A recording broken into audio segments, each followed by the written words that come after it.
मुझे लगता है साइंस एक ऐसी चीज़ है जिसको हम अपनी ज़िंदगी से अलग कर ही नहीं सकते। अगर मैं आज यहाँ बैठी हूँ, मेरे पास आपकी आवाज़ मेरे ब्रेन में कैसे जा रही है, मैं कैसे उसको आर्टिकुलेट करके और आपको जवाब दे पा रही हूँ, ये भी एक साइंस ही का नज़रिया है कि वो बच्चे जो बच गए हैं वो साइंस में नहीं जाने चाहिए।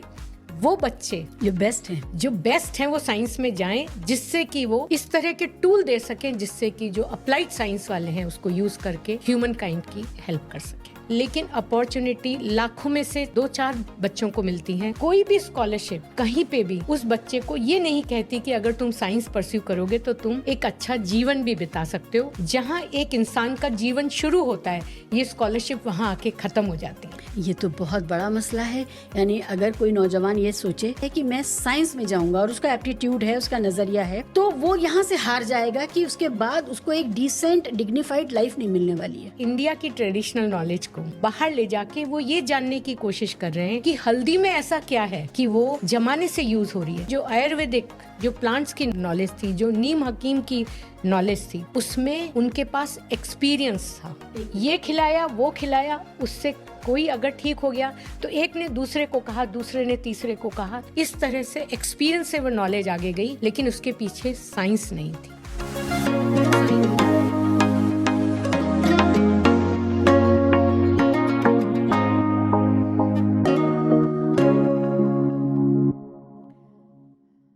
So today we are with Professor Emeritus Dr. Shobha Bhargava. She is a scientist, she is a biologist, and her interest is in animal sciences, right? Yes, absolutely.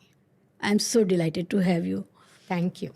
लगातार जो साइंस का जो सवाल है, जो करियर से जुड़ा हुआ सवाल है, वो मुझे इस लिहाज से प्रिक करता रहता है कि बहुत से बच्चे हमारे यहाँ साइंस पढ़ रहे हैं, वो इंजीनियरिंग में जा रहे हैं, उस मेडिकल की तैयारी करते हैं। लेकिन जो बच्चे इंजीनियरिंग और मेडिकल में नहीं जा पाते हैं या उनका रैंकिंग उस तरह का नहीं होता है, क्योंकि सीट्स तो बहुत लिमिटेड हैं और उन्होंने परफॉर्म किया है। अगर सीट्स थोड़ी ज़्यादा होती उनमें से बहुत से बच्चे जाते। सीट्स लिमिटेड हैं। ये बच्चे जो साइंस पढ़ना चाहते थे और पढ़ रहे थे, इनका एक ख़ास तरह का रुकावट करियर में आ जाती है। अब वो क्या करें आगे? तो अब वो क्या करें आगे का जो सवाल है, फिर इस सवाल से मैं यहाँ पर आती हूँ कि ज़रूरी तो नहीं था कि हर बच्चा जेई करे, नीट करे। हर ज़रूरी तो नहीं है सिर्फ जॉब मार्केट के लिए अपने को तैयार करे। What about the academics in sciences? Biology में, जूलॉजी में, केमिस्ट्री में या फिज़िक्स में, इन सब में जो एकेडमिक्स का सवाल है, हायर रिसर्च का सवाल है, वहाँ पर किस तरह से हम नई जनरेशन को ला रहे हैं। तो यहाँ पर मैं आपसे जानना चाहती हूँ कि करियर के तौर पे science research, academics of science इस समय भारत में उसकी क्या दशा है, क्या हालात हैं? सबसे पहले तो जो आपने मुझसे ये कहा कि अगर सीट्स लिमिटेड हैं और सारे बच्चों को इंजीनियरिंग में या मेडिकल में एडमिशन नहीं मिलता, तो बचे हुए बच्चे जो हैं वो साइंस के डायरेक्शन में जाते हैं। तो वहीं पे हम गलत हो रहे हैं, क्योंकि साइंस में वो बचे हुए बच्चे नहीं जाने चाहिए। साइंस में वो बच्चे जाने चाहिए जो अपना कैरियर साइंस में परस्यू करना चाहते हैं। तो सबसे पहला जो सवाल है वो ये उठता है कि बच्चे साइंस में क्यों नहीं जा रहे। तो वहाँ से बात चालू होती है। मुझे लगता है साइंस एक ऐसी चीज़ है जिसको हम अपनी ज़िंदगी से अलग कर ही नहीं सकते हैं। साइंस वो चीज़ है जो हमें हमारे सब सवालों का जवाब देती है। मतलब अगर मैं आज यहाँ बैठी हूँ और मेरे पास आपकी आवाज़ मेरे ब्रेन में कैसे जा रही है, मैं कैसे उसको आर्टिकुलेट करके और आपको जवाब दे पा रही हूँ, ये भी एक साइंस ही का नज़रिया है। तो हम इसको अलग नहीं कर सकते। तो ये आपका जो सवाल है कि इंजीनियरिंग और मेडिकल, तो अगर मेडिकल और इंजीनियरिंग में ज़्यादा सीट जैसे कि आजकल हो रहा है प्राइवेट कॉलेजेस में, अगर हमारे सभी बच्चे अप्लाइड में चले गए तो बेसिक साइंस कौन करेगा? बेसिक साइंस तो वो है जो हमें अप्लाइड से जोड़ती है। अगर हमारे पास बेसिक साइंस नहीं है तो हम अप्लाइड कर ही नहीं सकते। उसका मैं एक आपको सबसे बड़ा एग्जाम्पल देती हूँ। क्या कभी आपने, आज हम टेस्ट ट्यूब बेबी की बात करते हैं, हम टेस्ट ट्यूब बेबी पे कैसे आए? अगर हमें ये ना पता होता कि एक फर्टिलाइज एग जो कि स्पर्म और एग के यूनियन से बनता है, वो फर्टिलाइज एग किस तरह से आप में और हम में, हमारे पास इतने तरह के आँख, नाक, कान, इवन मेरे जो हाथ अभी आप देख रहे हैं, इसमें ये जो डिजिट बन रही हैं, अगर यहाँ पे सेल डेथ नहीं होती तो मेरा हाथ के ये फिंगर्स जो कि जिसकी वजह से मैं सब काम कर पाती हूँ, इस तरह से एक स्टम्प बन के रह जाता। तो हमें बेसिक साइंस से एक सिंगल एग किस तरह से एक कंप्लीट एडल्ट ह्यूमन बीइंग बन गया, जो कि रिप्रोड्यूस करके आगे की स्पीसीज़ को प्रोड्यूस करता है। अगर हम ये ना समझते तो हम आज टेस्ट ट्यूब बेबी पे नहीं जाते। टेस्ट ट्यूब बेबी तो बहुत आगे की बात है। आजकल बहुत सारे कपल्स हैं जो नेचुरल तरीके से अपने आप बच्चों को नहीं पैदा कर सकते। तो अगर हमें ये नॉलेज बेसिक साइंस से न आती कि ये कैसे नॉर्मली बनता है और कहाँ पे एबनॉर्मलिटी है, कहाँ पे एग में प्रॉब्लम है, कहाँ स्पर्म के पास टेल नहीं है कि वो एग के पास ट्रैवल करके पहुँच जाए और फर्टिलाइज करे, तो उसके लिए हम स्पर्म को कैसे एग के पास छोड़ें जिससे फर्टिलाइजेशन हो, या हम बाहर फर्टिलाइज करके उसको बॉडी के अंदर, वुम के अंदर डाल सकें। तो ये बेसिक अगर नहीं पता है तो हम उसका ट्रीटमेंट या उसके आसपास भी नहीं जा सकते। तो ये तो एक वंडर ऑफ साइंस है। आज आप मुझे जो देख पा रहे हैं, ये जब आई का डेवलपमेंट हो रहा था तो जो लेंस है उसकी सेल, वहाँ पे अगर सेल डेथ नहीं होती तो लाइट पेनिट्रेट नहीं कर पाती, वो ओपेक होता। बाकी हमारा सारा शरीर ओपेक है, बट जो आँख का लेंस है उसकी सेल्स की डेथ हुई ड्यूरिंग डेवलपमेंट, तो लाइट पास हुई और लाइट पास होने से आपकी और हमारी इमेज रेटिना पे जाके बनी और हम और आप एक दूसरे को आज देख पा रहे हैं। तो मैं यही कहना चाहूँगी कि वो बच्चे जो बच गए हैं वो साइंस में नहीं जाने चाहिए। वो बच्चे जो बेस्ट हैं वो साइंस में जाएं, जिससे कि वो इंजीनियरिंग इस तरह के टूल दे सकें जिससे कि जो अप्लाइड साइंस वाले हैं उसको यूज़ करके ह्यूमन काइंड की हेल्प कर सकें। बाप रे बाप, ये तो पैराडाइम शिफ्ट है। Yes, this is what I can see. मतलब हमारे यहाँ बचे खुचे लोग जो साइंस में कुछ नहीं, जो जॉब मार्केट में नहीं एब्जॉर्ब हो पाए, वो साइंस करते हैं। उसका एक बड़ा रीज़न है, हमें ये भी सोचना चाहिए कि ये शिफ्ट क्यों है।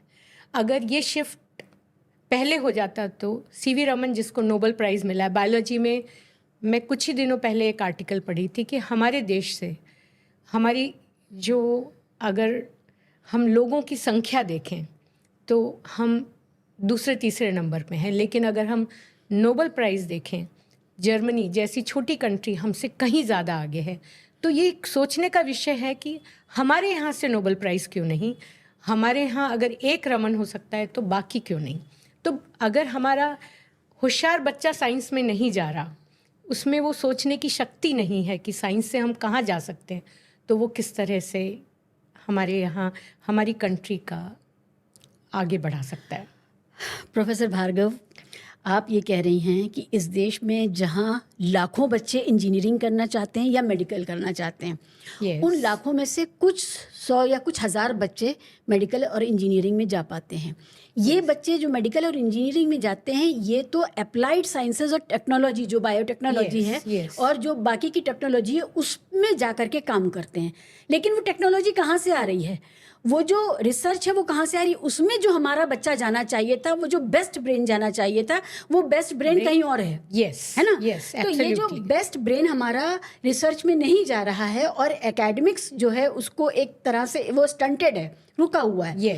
है ना? तो उसकी वजह से हम साइंटिस्ट और इन्वेंटर्स नहीं पैदा कर रहे हैं, ओरिजिनल लोग नहीं पैदा कर रहे हैं, ओरिजिनल रिसर्च हमारे यहाँ नहीं हो रही। अगर ओरिजिनल रिसर्च हमारे यहाँ होती तो हम भी नोबेल प्राइज़ की लाइन में ऊपर होते।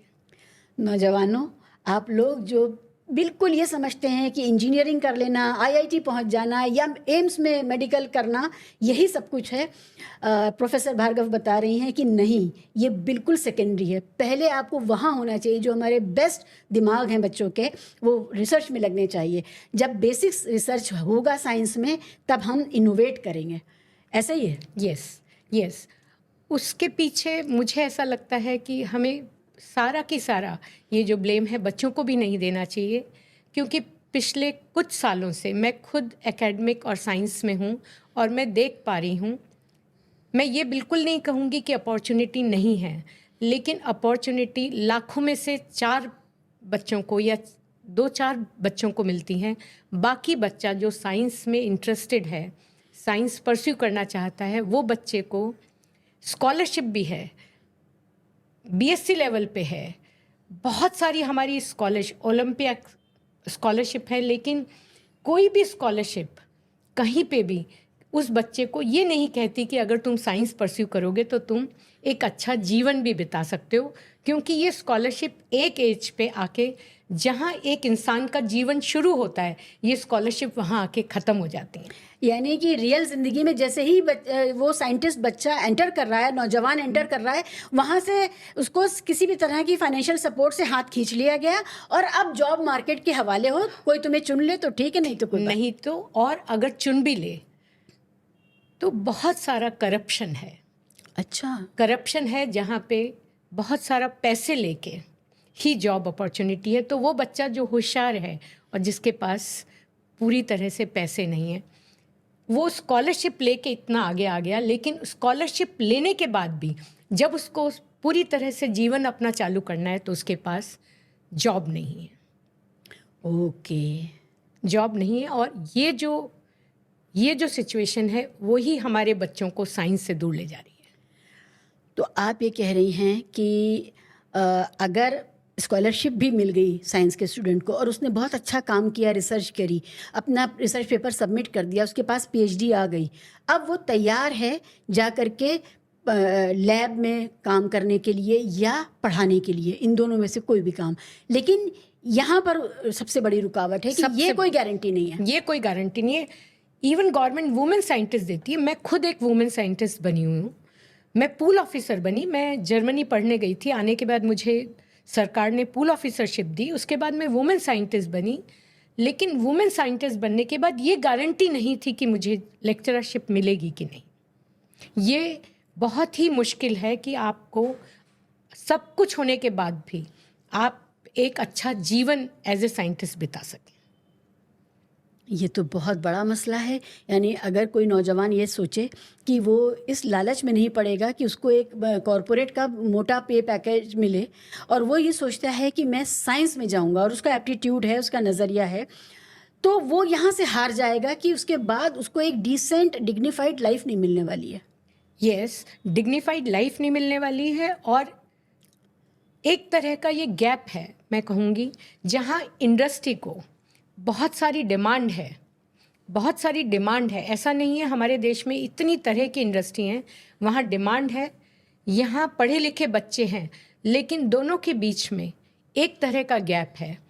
तो हमें अपना जो एजुकेशन सिस्टम है, जो कि न्यू एजुकेशन पॉलिसी जो अभी अभी इम्प्लीमेंट हो रही है, उसमें काफ़ी चीज़ों को लिया गया है, जिसमें कि हमारा जो बच्चा है जो पढ़े, साथ के साथ उसके पास इस तरह की ट्रेनिंग भी हो कि उसको इंडस्ट्रीज़ में जॉब मिल सके, जहां वो अपनी नॉलेज को अप्लाई कर सके। तो बेसिकली ये जो गैप क्रिएट हो गया था कि पढ़ने वाला पढ़े जा रहा है, पढ़ के पेपर पब्लिश कर रहा है, लेकिन वो पेपर्स की नॉलेज हम हिंदुस्तान में उसको हम जगह पे यूज़ नहीं कर पा रहे थे। तो ये जो गैप है वो कहीं ना कहीं अगर हम भर पाएँ तो हमारा जो बच्चा है पढ़ा हुआ और जो जॉब मार्केट में रिक्वायरमेंट है, दोनों का जो गैप अगर हम हटा सकें तो ये बहुत ही बड़ा गैप होगा, जहाँ पे कि हमारे पढ़े लिखे बच्चे नौकरी पाएंगे और एक अच्छा जीवन जीने की। तो ये जो गैप है ये कैसे भरा जा सकता है? जैसे मैं जानना चाहूँगी कि क्या पब्लिक सेक्टर में, जिसको हम सरकारी क्षेत्र कहते हैं, पब्लिक सेक्टर में क्या अपॉर्चुनिटीज़ नहीं हो रही हैं अभी? पब्लिक सेक्टर में अपॉर्चुनिटी हैं, पर पब्लिक सेक्टर में जो तरह की उनको एक प्रैक्टिकल नॉलेज चाहिए वो हमारे बच्चों के पास नहीं है। वो कैसे कॉर्पोरेट आएगी? सेक्टर में तो मुझे ऐसा लगता है हर यूनिवर्सिटी के अंदर कॉर्पोरेट सेक्टर, हर, चाहे वो महाराष्ट्र हो, गुजरात हो, दिल्ली हो, हर जगह साइंस बेस्ड इंडस्ट्री हैं जिनको बायोटेक्नोलॉजी कहते हैं। ये जो इंडस्ट्री जो हैं जो बहुत ज़्यादा अच्छी तरह परफॉर्म कर रही हैं, प्रॉफिट में हैं, अगर इनके लोगों को हम अपने एजुकेशन सिस्टम के अंदर सलाहकार के रूप में अगर लें तो वो हमें वो अपनी रिक्वायरमेंट बता सकते हैं कि कल को किस तरह से ये बच्चे हमारे काम में आ सकते हैं। तो हम उनको उसी तरह की ट्रेनिंग, पढ़ाई के साथ ट्रेनिंग दें, अप्लाइड नॉलेज दें, जिससे कि वो ये नॉलेज लेके नौकरी के लायक हों। प्रोफेसर भार्गव, अभी कुछ दिन पहले हमने एक और शो रिकॉर्ड किया था जिसमें वो यही बात हो रही थी कि जो इंडस्ट्री को चाहिए वो हमारी यूनिवर्सिटीज़ जो हैं सिखा नहीं रही हैं। उनका सिलेबस 10-10 साल नहीं बदल रहा है और इंडस्ट्री 6 महीने में बदल जा रही है। ख़ासकर जो आईटी वगैरह है या मैकेनिकल इंजीनियरिंग है, और उसमें मैकेनिकल इंजीनियरिंग में एआई आ गया है और आईटी आ गया है, सब कुछ हो गया है। तो जो अभी इंटरडिसिप्लिनरी अप्रोच के साथ में हमारे सिलेबस को जिस तरह से मॉडिफाई होना चाहिए था वो नहीं हो रहा है और उसकी वजह से जो एम्प्लॉयबिलिटी है वो नहीं है। अब आप भी वही बात कह रही हैं कि इस पूरी नॉलेज का इस्तेमाल इंडस्ट्री को करना है, कॉरपोरेट को करना है, और वो कॉरपोरेट क्या चाहता है वो आकर के इन्फॉर्म करे यूनिवर्सिटी को। इन्फॉर्म नहीं करे उनको ऑफिशियली, वहाँ पे पार्ट एंड पार्सल। हमारे यहाँ इस तरह की बड़ी बड़ी कंपनियां हैं, बिरला, टाटा, जो कि जिनका मेन काम ही, Tata fund is a very big funding which they want to be used in the research and other purposes. So उन लोगों का यूनिवर्सिटी के अंदर किसी तरह की भागीदारी अगर हम सरकार की तरफ से इस तरह का हो तो ये बहुत बड़ा स्टेप होगा जो कि इस ब्रिज को हटा सकता है। और साइंस का तो मैंने आपको एक एग्जाम्पल दिया, ऐसे मैं आपको 1000 एग्जाम्पल दे सकती हूँ जो ये बताता है कि बेसिक साइंस पढ़ना क्यों ज़रूरी है। बताइए। अभी तो हमने बात की कि हम फर्टिलाइज एग से पूरा हम देख कैसे पा रहे हैं, हम सुन कैसे पा रहे हैं। आप मुझे कोई सा भी एग्जाम्पल पूछिए, कोई भी चीज़ का। फॉर एग्जाम्पल अगर आप, ये तो हम ह्यूमंस की बात करें, इवन अगर हम एनिमल्स को देखें, कितनी सारी जो बेसिक साइंस है वो क्या बताती है कि नेचर में कब और क्यों क्या हो रहा है, कैसे हो रहा है। फ्रॉग्स जो हैं रात ही को क्यों क्रॉक कर रहे हैं, एम्प्लेक्सिंग रात ही को क्यों है, वो एग लेइंग पानी में क्यों कर रही, इन सब के पीछे एक पूरी की पूरी सर्किट है। हम खाना खाते हुए अचानक से हमको बहुत तेज भूख लगती है और हम एक स्टेज पे आके कहते हैं कि बस।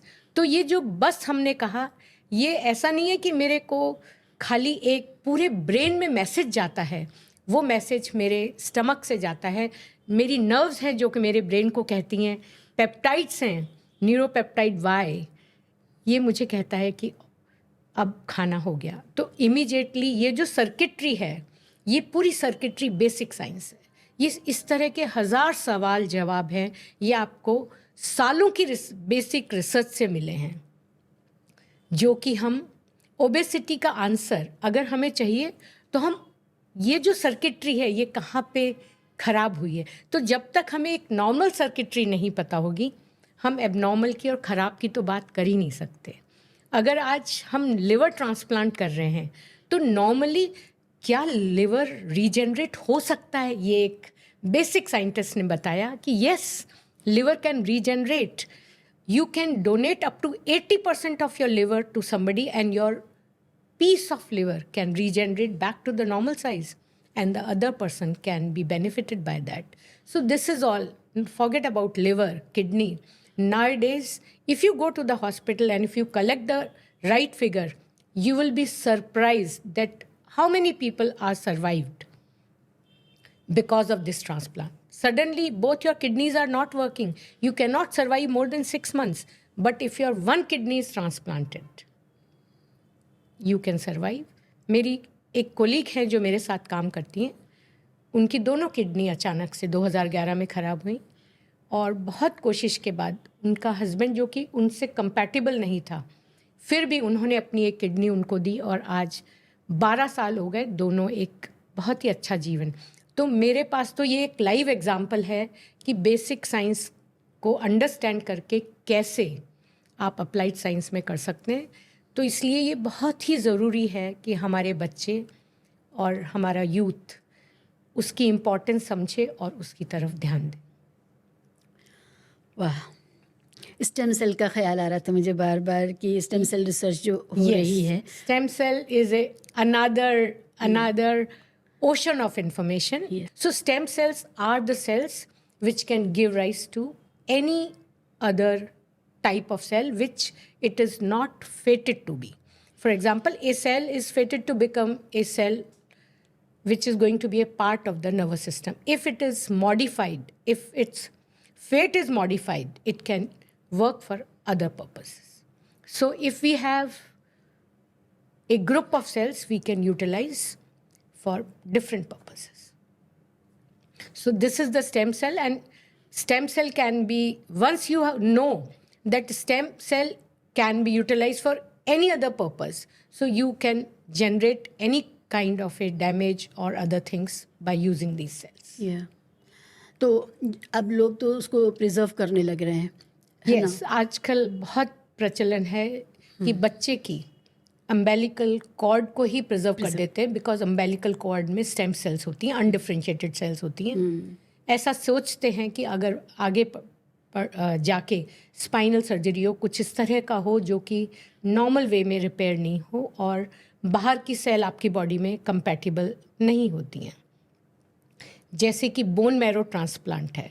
बोन मैरो ट्रांसप्लांट के लिए आपको कैंसर, अगर ब्लड कैंसर हो गया है, ब्लड कैंसर किस तरह से होता है कि जो अपनी बोन मैरो की सेल्स, एक तरह से वो फैक्ट्री जो सेल्स प्रोड्यूस करती है, सारे तरह ब्लड में बहुत तरह की सेल्स होती हैं, अगर वो फैक्ट्री कभी ख़राब हो जाए तो हम जो ओरिजिनल ख़राब हुई है उसको पूरी तरह से इरिडेट करके ख़त्म कर देते हैं और वहाँ पे ट्रांसप्लांट कर देते हैं ग्रुप ऑफ स्टेम सेल और bone marrow cells, so that it can produce the healthy cells. So cancer, everybody knows nowadays.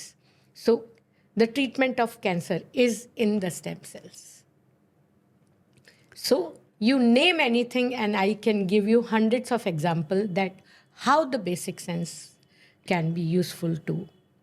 और ये बेसिक साइंस का, ये बेसिक साइंस का कमाल है कि what is a stem cell? Who gave the answer? It is the basic science researcher who gave the answer that there are certain cells.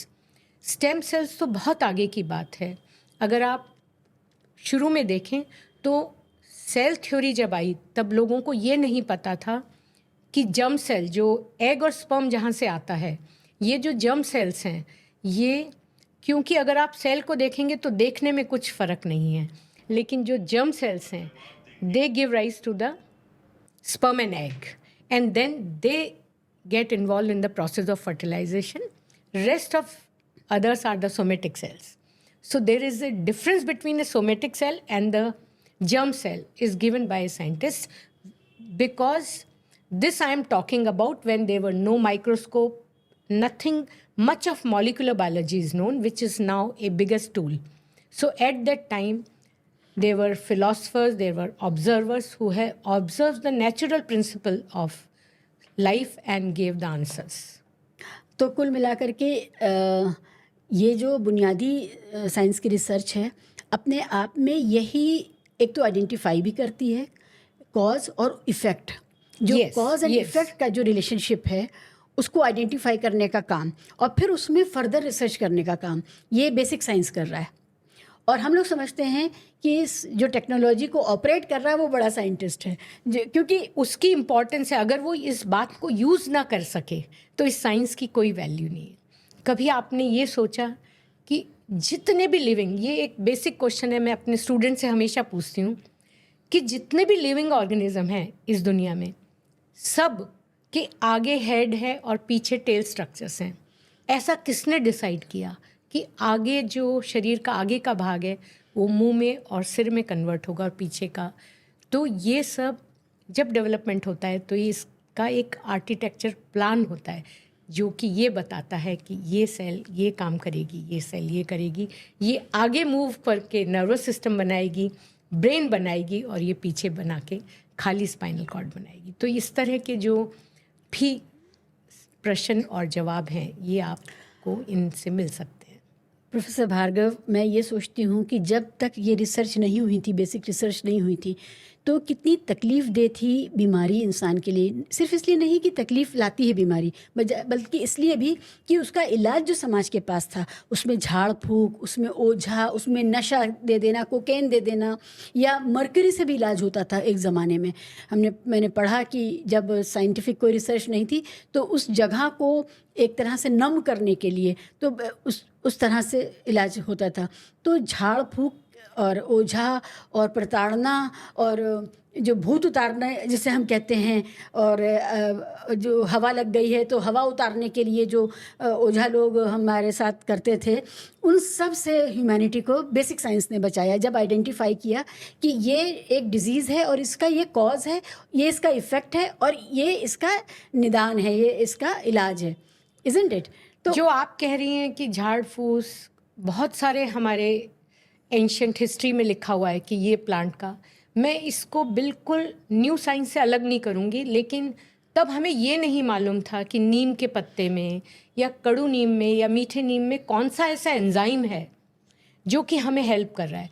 तो science और ट्रेडिशनल, अगर दोनों का, अगर जो ट्रेडिशनल हर्ब्स हैं, मधुनाचनी, and there are so many things, India is known for its Ayurvedic work, लेकिन तब इसके बारे में पता नहीं था। आज इंडिया के नहीं, बाहर के साइंटिस्ट इंडिया की ट्रेडिशनल नॉलेज को बाहर ले जाके वो ये जानने की कोशिश कर रहे हैं कि हल्दी में ऐसा क्या है कि वो ज़माने से यूज़ हो रही है। तो मैं ये नहीं कहूँगी कि साइंटिस्ट ने इससे पूरी तरह से, लेकिन 10-20% वो जो झाड़ फूस तो नहीं कहूँगी, लेकिन जो आयुर्वेदिक, जो प्लांट्स की नॉलेज थी, जो नीम हकीम की नॉलेज थी, उसमें उनके पास एक्सपीरियंस था। ये खिलाया, वो खिलाया, उससे कोई अगर ठीक हो गया तो एक ने दूसरे को कहा, दूसरे ने तीसरे को कहा, इस तरह से एक्सपीरियंस से वो नॉलेज आगे गई, लेकिन उसके पीछे साइंस नहीं थी।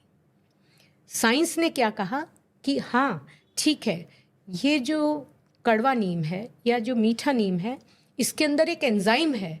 सपोज़ हमने भी थोड़ी सी रिसर्च की कि जो मीठा नीम का पत्ता है उसके अंदर, जिसको कि हम ट्रेडिशनली अपने हर खाने में यूज़ करते हैं, उसके अंदर एक एंजाइम है अल्फा माइलेज। ये एंजाइम क्या करता है, बेसिकली जो भी हमारा शुगर सिंथेसिस का प्रोसेस है उसको इनहिबिट करता है। तो एक तरह से जो हमारी शरीर में शुगर बन रही है उसको थोड़ा सा ये रिड्यूस करता है, और इसके पीछे साइंटिफिक प्रूफ है। तो पहले हमारे पास प्रूफ नहीं थे, तो इस तरह की साइंस कभी कभी लोगों की मौत भी ले लेता है क्योंकि पता नहीं होता। तो इसके अंदर अगर आपको मालूम है कि किस प्लांट की यूज़ से, वो एक्सपीरियंस से है, लेकिन उसका प्रयोग अच्छी तरह करने के लिए साइंस का साथ जरूरी है। प्रोफेसर साहब, हमारा आयुर्वेद से बहुत अजीब सा रिश्ता है। एक तो ये कि हम बहुत प्राउड हैं, बहुत हमें गर्व है कि हमारे पास ये साइंस था, साइंस कह लें या ये जानकारी ये थी, नॉलेज ये नॉलेज थी, है ना। अब इस नॉलेज के साथ हमारा रिलेशनशिप ऐसा है जैसे वो एक लेजेंडरी जैसा है। हमारी नानी ने किया, दादी ने किया, माँ ने किया, तो हम भी कर रहे हैं, लेकिन हमें उसका कोई साइंटिफिक प्रूफ हमारे पास नहीं है, लेकिन क्योंकि वो कारगर रहा, प्रभावशाली है, तो हम कर रहे हैं। जैसे जायफल का इस्तेमाल बच्चों के लिए किया जाता है, हींग का इस्तेमाल किया जाता है, करक्यूम, ये हल्दी का आपने कहा, मेथी का, ये सारी चीज़ें हम इसको जमाने से यूज़ करते हैं, थेरोपेटिकली हम यूज़ कर रहे हैं। यस। लेकिन जब जैसे ही ये मार्केटिंग में चला जाता, ब्रांडिंग इसकी होती है, उसके बाद हमारे पास खबरें आती हैं कि फलां कंपनी का ये प्रोडक्ट कार्सिनोजेनिक पाया गया, जो आयुर्वेद के नाम पे बेच रहे थे। फलां कंपनी का ये आयुर्वेदिक प्रोडक्ट, इसमें जानवर की हड्डियां हैं, ये पाई गई। या फलां कंपनी ने का ये घी जो है ये गड़बड़ है। ठीक है, अब हमारे पास ये, तो हम, ये दो चीज़ें हो रही हैं। एक तो अडल्ट्रेशन का सवाल है कि जब मास स्केल पर ये प्रोड्यूस कर रहे हैं करोड़ों लोगों के लिए, तो क्या उतनी जड़ी बूटियाँ हमारा सिस्टम पैदा कर रहा है? क्या उस एग्रीकल्चरल साइंस में इस तरह का प्रावधान किया गया? दूसरा ये कि क्या उनके पास सही साइंटिफिक नॉलेज है कि कौन सी चीज़ जो कॉन्कॉक्शन बनाएंगे वो कितना होना चाहिए कि वो हेल्दी रहे और बेनिफिशियल रहे, और कितना नहीं होना चाहिए वरना वो कार्सिनोजेनिक हो जाए या हार्मफुल हो जाए। ये जो कमी है नॉलेज की, ये आपको क्या लगता है कोई गैप कर रहा है इसको? बहुत सारी जगह, बहुत सारी हमारी, अगर आप बड़ी बड़ी कंपनियां जैसे डाबर, हिमालय, ये सारी कंपनियां ट्रेडिशनल नॉलेज को यूज़ करके ही, साथ में साइंस यूज़ करके, ये बड़ी बड़ी कंपनियां नए प्रोडक्ट निकाल रही हैं। लेकिन अभी भी एक बहुत बड़ा फासला है। अच्छा। हम, क्योंकि कंपनियां जो हैं उनका मेन पर्पस है पैसे कमाना, और वो एडवर्टाइज करके एक्चुअली इंसान को उससे कितनी मदद मिल रही है, nobody, that data is not there. So कंपनियां बहुत सारा ऐड कर दिया कि इसको खाने से आपकी उम्र 30 साल बढ़ जाएगी, बट एक्चुअली वो बढ़ी कि नहीं, आपकी डायबिटीज़ ठीक हुई कि नहीं, कितना खाने से। तो ये सब अभी तक भी 100% प्रूवन फैक्ट्स नहीं है कि इसको 3 बार च्यवनप्राश 3 बार खाने से आप सेहतमंद ही रहेंगे। आप च्यवनप्राश खा रहे हैं फिर भी आपको कैंसर हो रहा है। तो बेसिकली मैं आपको ये कहना चाहूँगी कि कोई भी चीज़ इतनी आसान भी नहीं है। डायबिटीज़ जैसी बीमारी एक वजह से नहीं है, 10 वजह से है। तो अगर आप 10 को मिला के अगर उसके बारे में नहीं जान पाएंगे तो किसी के लिए भी उसका प्रॉपर ट्रीटमेंट, तो साइंस, ट्रेडिशनल, कमर्शियल, ये सब का तालमेल होना बहुत ही ज़रूरी है किसी भी चीज़ के नतीजे पे पहुंचने के लिए। अब क्या हम इतना जड़ी बूटियाँ प्रोड्यूस कर रहे हैं जितनी बड़ी मात्रा में अलग अलग कंपनी के ब्रांड्स शेल्फ्स में भरे पड़े हैं?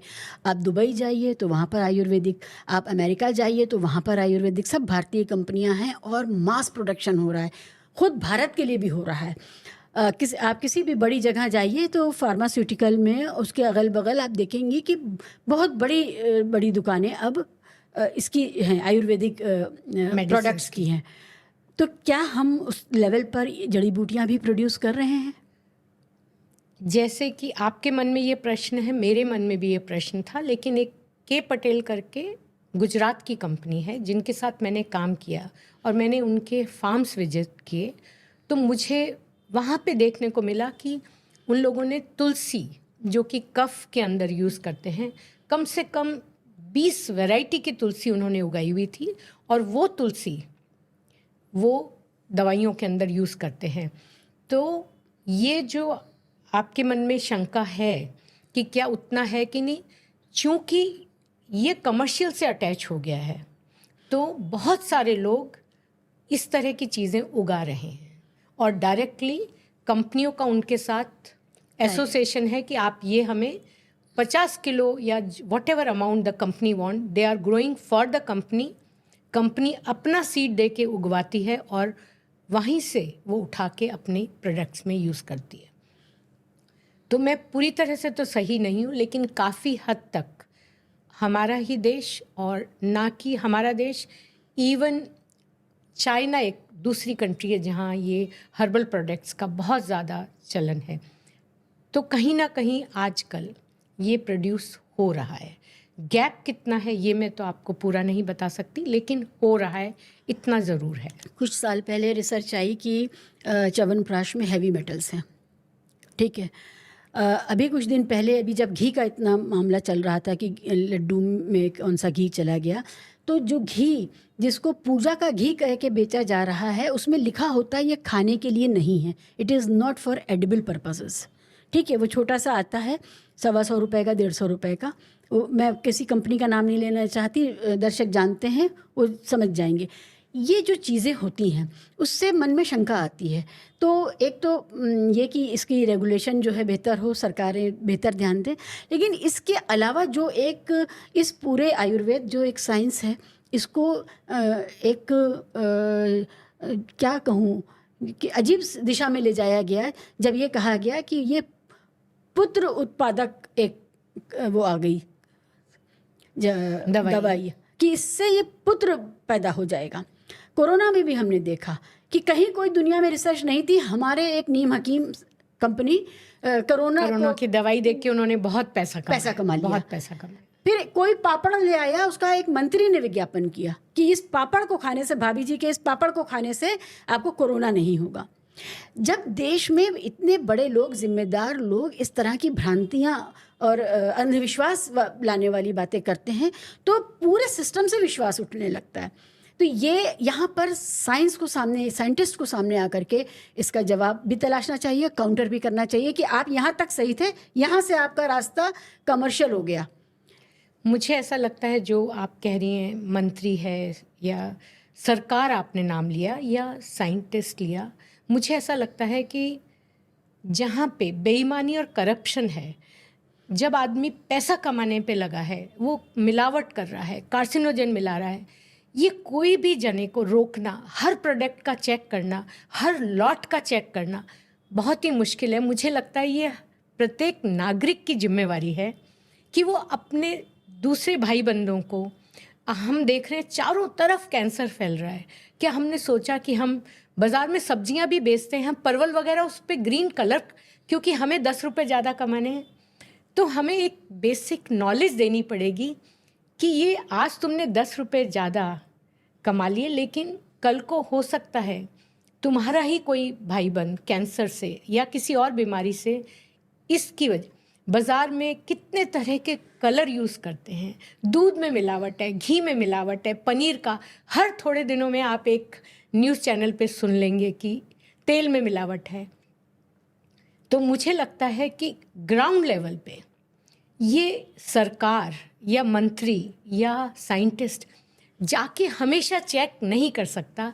ये हर एक इंसान की जिम्मेवारी है कि ये मैं जो कर रहा हूँ, ये मैं चंद पैसे तो कमा लूँगा, लेकिन मैं आगे की कितनी ऐसी जनरेशन है जिनको करा, बेसिकली जनरेशन भी मैं पूरी की पूरे देश को ख़त्म कर रहा हूँ। अगर कोई भी देश स्वस्थ नहीं है तो मुझे लगता है कि उसके पास कुछ भी नहीं है। तो जो हमारे देश में, और मैं बाहर भी कई जगह गई हूँ, मुझे ये ऐसा महसूस होता है कि हमारे देश में एक इंसान दूसरे इंसान को अपना भाई ना देख के सिर्फ एक पैसा कमाने का जरिया देखता है कि मैं किस तरह से ये सामान, एडल्ट्रेशन आया कहाँ से, ज़्यादा पैसा कमाने के लिए। तो अगर उनको ये बताया जाए कि इससे कैंसर होता है, वो जो यूज़ कर रहा है, अगर ये पब्लिक तक अवेयरनेस हो, मुझे लगता है कि हम इतने बुरे इंसान भी नहीं हैं कि अगर मुझे पता चल जाए कि मेरे इस कार्य से कितने लोगों को नुकसान हो रहा है तो मैं वही मिलावट करता रहूँगा या करती रहूँगी। मैं कानपुर से आती हूँ, जिसको गुटखा सिटी कहते हैं। सबसे ज़्यादा गुटखा वहाँ पर प्रोड्यूस किया जाता है।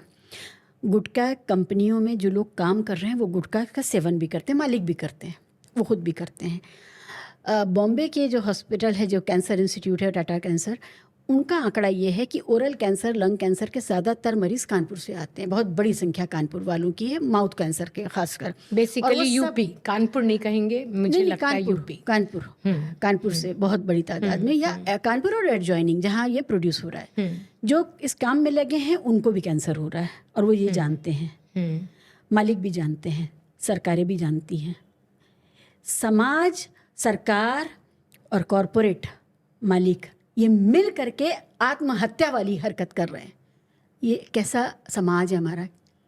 यहाँ पे तो मैं भी कहूँगी कि जो कंपनी गुटखा बना रही है वो बनाने वाले की भी गलती है, वो सरकार जो इनको परमिशन दे रही है उनकी भी गलती है, क्योंकि ये सब मिलके हो रहा है, ये मिलके हो रहा है। अगर मुझे गुटखा बनाने में फ़ायदा हो रहा है तो सरकार भी इसकी भागीदार है। तो स्ट्रिक्ट एक्शन आप कब लोगे? जब आपका कोई पर्सनल इंटरेस्ट नहीं है।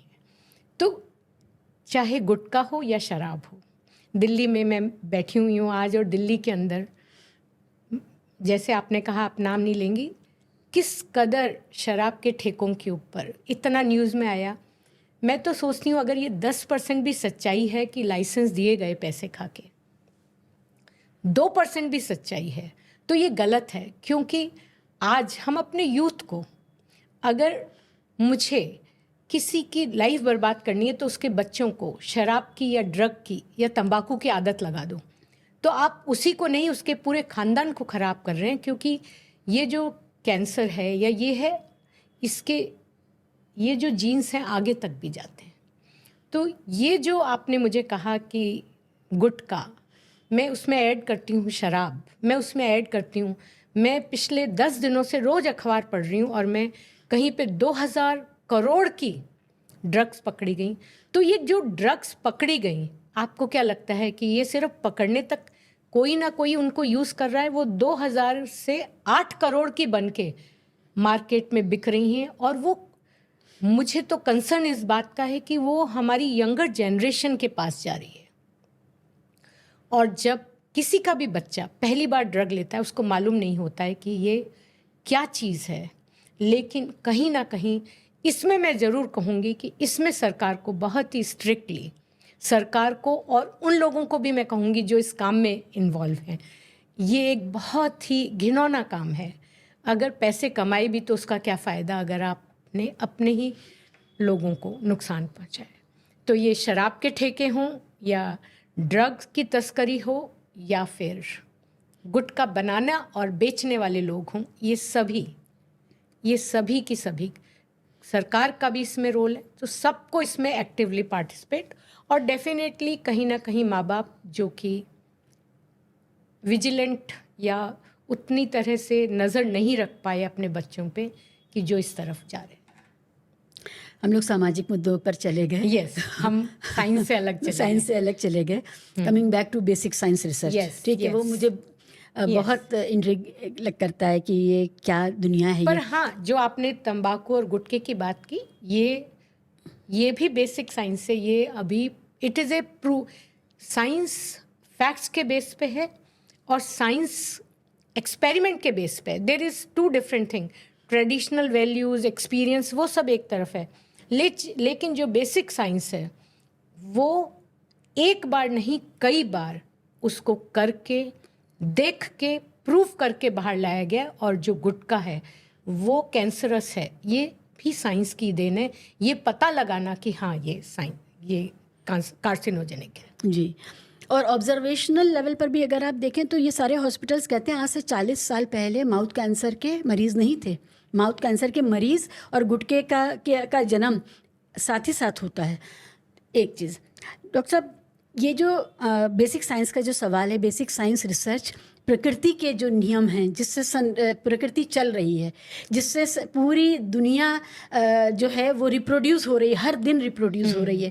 पेड़ अपने जैसे पेड़ को जन्म दे रहा है, इंसान अपने जैसे इंसान को, और जानवर अपने जैसे जानवर को। इसी से दुनिया चल रही है। प्रोक्रिएशन है ना। और ये बेसिक साइंस का विषय, उसी पे बसी हुई है। हाँ, जितने भी इस दुनिया को समझने के की नॉलेज सिस्टम्स हैं, उसमें मैं एक बात ये करना चाहूँगी कि ये दुनिया को समझना तो बुनियादी धर्म होना चाहिए हर इंसान का, इसलिए कि उसको ये पता हो कि ये दुनिया कैसे आगे बढ़ रही है, या इसमें किस तरह से इसको हम डिस्ट्रक्ट कर सकते हैं, इसका किस तरह से डिस्ट्रक्शन या शोषण हो सकता है। जो बेसिक बात है हमारे देश में और ख़ासकर पूरे कॉन्टिनेंट में, सब कॉन्टिनेंट में, बच्चों को धर्म की तरफ ले जाया जाता है। लेकिन ये वाला जो धर्म है, प्रकृति का जो धर्म है, इसको बेहतर बनाने के लिए, इसको सिखाने के लिए आज हमारे जंगल बुरी हालत में हैं, आज हमारे पहाड़ बुरी हालत में हैं, वो मर रहे हैं, ख़त्म हो रहे हैं। आज हमारी नदियाँ बुरी हालत में हैं। हम धार्मिक समाज हैं, लेकिन हम अपनी प्रकृति का बड़ा निरादर कर रहे हैं। प्रकृति ही एक तरह से आप कहें तो कायनात जो है वही धर्म है, वही ईश्वर है। कैसे इस समाज को इसके प्रति सचेत किया जाए? मुझे ऐसा लगता है कि जो आपने कहा कि हम बहुत सारा अपना समय और पैसा मंदिर, मदरसे और इन तरह की चीज़ों में लगा रहे हैं, ये सब हमारी आत्मा को शांति देते हैं। मैं खुद भगवान में भी विश्वास करती हूँ, मैं मस्जिद में भी जाती हूँ, मैं एक सुपर पावर में विश्वास करती हूँ, और इस विश्वास के साथ ये सब मुझे लगता है कि आत्मा के लिए है। लेकिन आत्मा या मंदिर जाने के लिए मेरा शरीर स्वस्थ होना ज़रूरी है। मेरे को मंदिर के अंदर या मदरसे में जो बताया जा रहा है उसको समझने के लिए मेरे पास एक नॉलेज होनी चाहिए, एक बेसिक नॉलेज अगर नहीं है तो मुझे ऐसा लगता है कि सारे जो मुद्दे हैं, जो प्रोक्रिएशन या नेचर या सब तरह का जो है, वो दो चीज़ों पे निर्भर करता है, एक स्वस्थ शरीर और एक उस स्वस्थ शरीर को स्वस्थ रखने की समझ जो हमें एजुकेशन से आती है। तो मुझे लगता है कि ये सब मंदिर, मदरसे, मस्जिद, सब चीज़ बाद में आती है। पहली चीज़ है एक स्वस्थ शरीर, और एक उस स्वस्थ शरीर को समझने के लिए कि मेरा शरीर स्वस्थ है भी कि नहीं। लोगों को यही नहीं पता होता। कई बार हम कैंप करते हैं, लोगों को यही नहीं पता होता कि उनको इतनी ज़्यादा डायबिटीज़ है या उनकी बोन इतनी कमज़ोर हो गई है कि कभी भी टूट सकती हैं, उनका बोन डेंसिटी कम हो गई है। ये नॉलेज, और वो क्यों हो रहा है, शरीर के अंदर मेनोपॉज के बाद हार्मोन्स कम होते हैं तो कैल्शियम को एब्जॉर्ब करने की शक्ति कम हो जाती है, और कैल्शियम जब शरीर एब्जॉर्ब ही नहीं करेगा तो बोन्स कमज़ोर हो जाएंगी। तो हमें कैल्शियम क्यों लेना है, कितना लेना है, बहुत सारे लोग हैं जो इसके बारे में जिनको मालूम ही नहीं है। तो मुझे ऐसा लगता है कि जो हमारा शरीर है वो सेहतमंद होना, और सेहतमंद शरीर क्या होता है, कैसे होना, उसकी समझ हमें पढ़ाई से आती है। बेसिक साइंस हमें ये सारी नॉलेज देती है। तो इन दोनों का कॉम्बिनेशन, जो आपने कहा मंदिर मदर, ये बात की बात है। अगर मैं पिछले कई दिनों से ऑल इंडिया इंस्टीट्यूट जा रही हूँ, और वहाँ जाके मैं सोच रही थी कि अगर ऑल इंडिया इंस्टीट्यूट जैसे 50 और इंस्टीट्यूट खाली दिल्ली जैसी जगह में बन जाए, उस दिन मैं कहूँगी कि मेरा जो देश है वो आगे बढ़ गया। क्योंकि अगर शरीर ही स्वस्थ नहीं है तो हम प्रोग्रेस कैसे करेंगे। तो जो धार्मिक रुझान वाले लोग हैं, उनको ये लगता है कि ये चीज़ें दरकिनार करके हमें आत्मा के लिए, हमें उस आफ्टर लाइफ के लिए कुछ करना है, कमाना है, या उसकी तरफ केंद्रित रहना है। जबकि इस धरती को बेहतर बनाए रखने के लिए और स्वस्थ रखने के लिए जो काम है, वो हम लोग जाने अनजाने धर्म के नाम पर ही गलत काम कर रहे होते हैं कई बार। तो हमारा तो धर्म, मैं कभी कहती नहीं कि आप धर्म से अलग होइए, कभी नहीं कहती किसी को भी, लेकिन हमें अपनी प्रायोरिटी समझनी चाहिए। हमें ये समझना चाहिए कि सबसे ज़्यादा ज़रूरी क्या है, उससे कम ज़रूरी क्या है, और बाद में। तो इस तरह से हमें कहीं ना कहीं समावेश करना पड़ेगा चीज़ों का, कि हम अगर मंदिर बनाने लगे तो हमारा पूरा दिमाग मंदिर में नहीं लगना चाहिए या किसी भी धर्म की तरफ। ये ज़रूरी है, लेकिन पहले हमें इन चीज़ों के ऊपर ज़्यादा ध्यान देना पड़ेगा। वैसे तो ये बहुत ही कॉम्प्लेक्स थिंग है, लेकिन जहाँ तक मेरी समझ है, भगवान अगर है तो उसने अपने आप को नेचर में एक्सप्रेस किया है। उसके बनाए हुए, दिए हुए नेचर को, प्रकृति को संभालना और उसको समझना, उसके ज्ञान में डूबना, ये भी अपनी तरह से एक बहुत आध्यात्मिक है। बिल्कुल, आपने एकदम सही बात की कि भगवान ने ही बताया है कि ये कैसे हुआ सब। तो ये नॉलेज वहीं से आई है, तो उसको समझने के लिए ये समझना ज़रूरी है। नदियाँ ज़रूरी हैं, नदियाँ पवित्र हैं, गंगा माँ है, लेकिन गंगा के साथ हमने बड़ा दुरुपयोग किया है। गंगा ही नहीं, उसमें सारे एनिमल्स भी। गंगा एक पानी का ही सोर्स नहीं है, उसमें बहुत सारे इकोसिस्टम है, और वो पूरा इकोसिस्टम एक पूरी लाइफ है, पूरा एक सिस्टम है, पूरी एक साइकिल है, जो कि जिस पे हमारा बहुत सारा जीवन निर्भर है। और हमारी चाहे नदियाँ हों, चाहे पहाड़ हों, वो थोड़ा धर्म के बोझ से भी दब रहे हैं, और जो हमारा इंडस्ट्रियलाइजेशन है उसके भी बोझ से वो परेशान हो रहे हैं। तो ये दोनों ही संपदाएं हमारी कृत्रिम संपदा हासिल करने के लिए जा रही हैं। बेसिकली हमारे पास लिमिटेड रिसोर्सेज हैं, तो वो लिमिटेड रिसोर्सेज हैं और हमारी जनसंख्या ज़्यादा है, तो दोनों के बीच में बैलेंस बना के किस तरह से हम आगे बढ़ सकते हैं, यही सबसे ज़रूरी काम है। जनसंख्या का सवाल प्योर साइंस का सवाल है मेरी नज़र में। मुझे ये लगता है कि अगर हम शिक्षा को बेहतर करें, बेसिक जो मेडिकल फैसिलिटी है वो गरीबों की बस्ती के आसपास कर दें, तो उस महिलाएं अपने आप जो पूरा ये समझ है कि छोटा परिवार सुखी परिवार, उसकी तरफ जाती हैं। लेकिन जब बेसिक हेल्थ अवेलेबल नहीं होती है, वो जा नहीं सकती। बेसिक हेल्थ से मुझे ऐसा लगता है बेसिक नॉलेज बहुत ज़रूरी है कि ये जो सिस्टम है वो कैसे काम कर रहा है, हमारे शरीर की कैपेसिटी कितनी है, कि हम 1 बच्चा, 2 बच्चा, 4 बच्चा, 6 बच्चा, हमारे शरीर की क्या कैपेसिटी है वो सब जानना, एक नॉलेज होना, एक बेसिक हेल्थ सिस्टम होना, कोई इस बात को समझा सके कि एक औरत के लिए क्या ज़रूरी है, कितने साल का गैप हो जिससे उसका शरीर दोबारा तैयार हो सके दूसरा। तो ये सब जो सिस्टम है, ये बेसिक हेल्थ अवेलेबल होना, बहुत सारे इसीलिए लोग मैंने हैं। कहा एजुकेशन Yes, एंड yes. जो फैसिलिटी है कि कैसे आप फैमिली प्लानिंग कर सकते हैं, उसकी Yes, वो yes. बहुत स्पेसिफिक जानकारी है और वो उनको वहाँ से मिल जाएगी, तो ये उससे रिलेटेड है। Now coming back to your core topic, ये जो पूरा मामला डीएनए का है, ठीक है, डीएनए पर जो रिसर्च हो रही, अभी तो मैं पढ़ रही थी कि अभी उसमें जो स्ट्रक्चर है उसमें भी करेक्शंस होने लगे हैं, है ना। डीएनए किस तरह से हमारे पूरी ह्यूमैनिटी के लिए पॉसिबिलिटीज़, ख़ासकर बीमारियों से लड़ने की जो पॉसिबिलिटीज़ है वो ओपन करता है। एक्चुअली डीएनए रिसर्च बहुत एडवांस रिसर्च है और बहुत सारा, मतलब मेरी नॉलेज से भी कहीं आगे बढ़ चुकी है।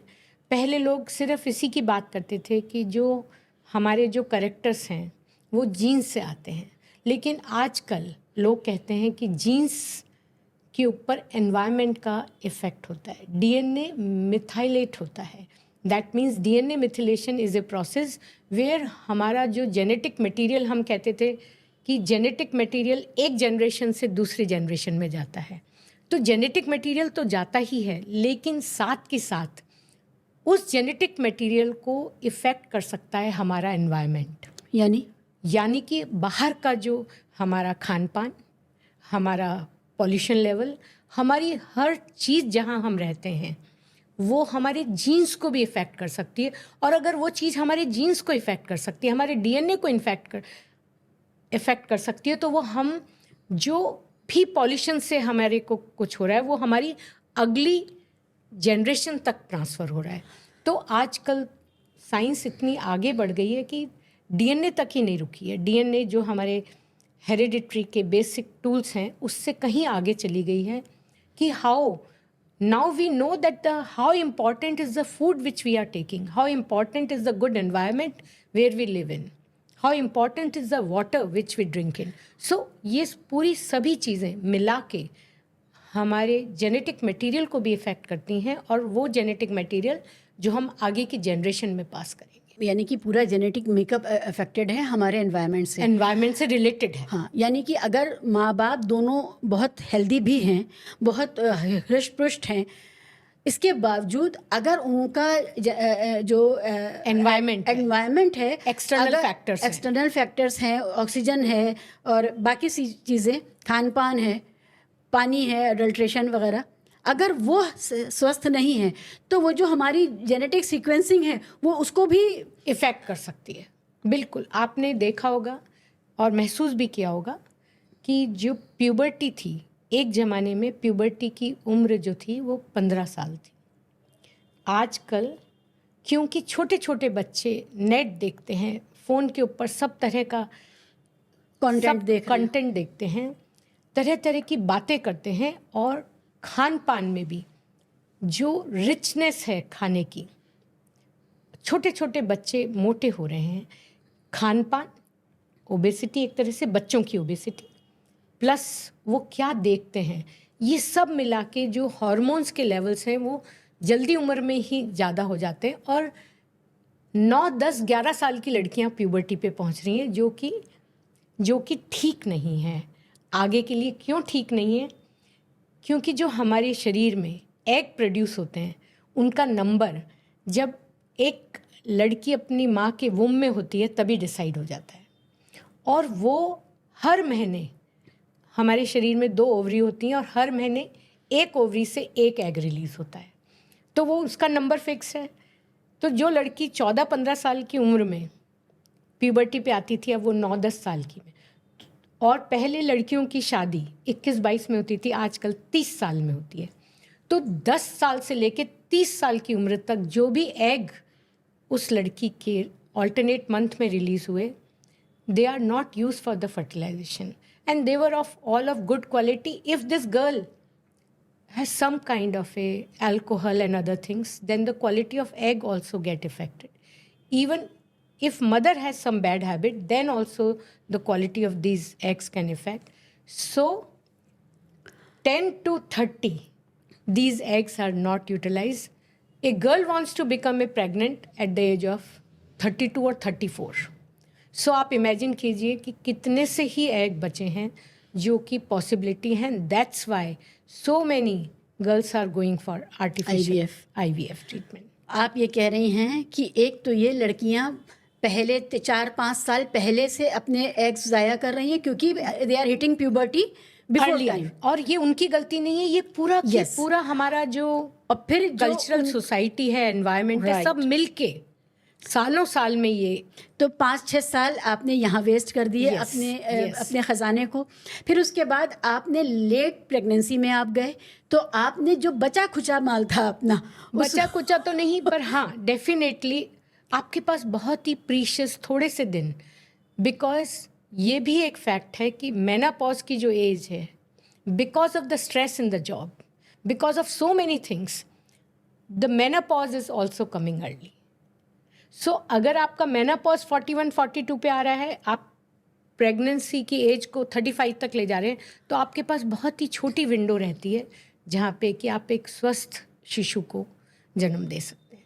तो ये सब बातें एक दूसरे से सब की सब जुड़ी हुई हैं, चाहे इसको आप बेसिक साइंस कह दीजिए, चाहे एनवायरनमेंट कह दीजिए, चाहे खान पान कह दीजिए, कहीं ना कहीं ये सब मिलके एक ही जगह जुड़ जाती हैं, और उसका ही हल ढूंढना बेसिक साइंस है कि हम किस तरह से इसके सॉल्यूशंस पे पहुँचे। हमारी नानी के इस तरह से कहती थी कि सही वक्त पे शादी हो, सही वक्त पे बच्चा हो। आप भी वैसी बातें करती दिख रही, लेकिन आप साइंस से बात कर रही, साइंस के जानकारी लेकर के आप वो बात कर रही जो हमारी नानी दादी कहती थी।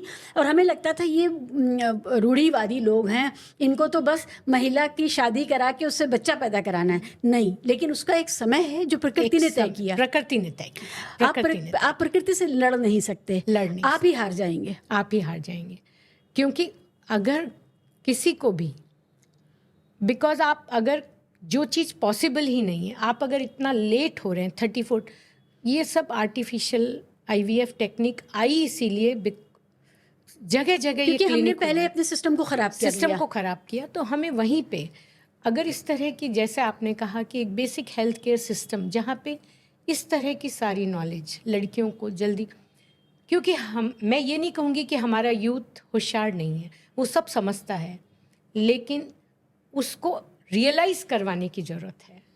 समझता वो सब है, लेकिन उसको इस बात का प्रैक्टिकल एक्सपीरियंस देने की ज़रूरत है, बिकॉज जब तक वो समझता है, जब तक ऑलरेडी देर हो गई होती है।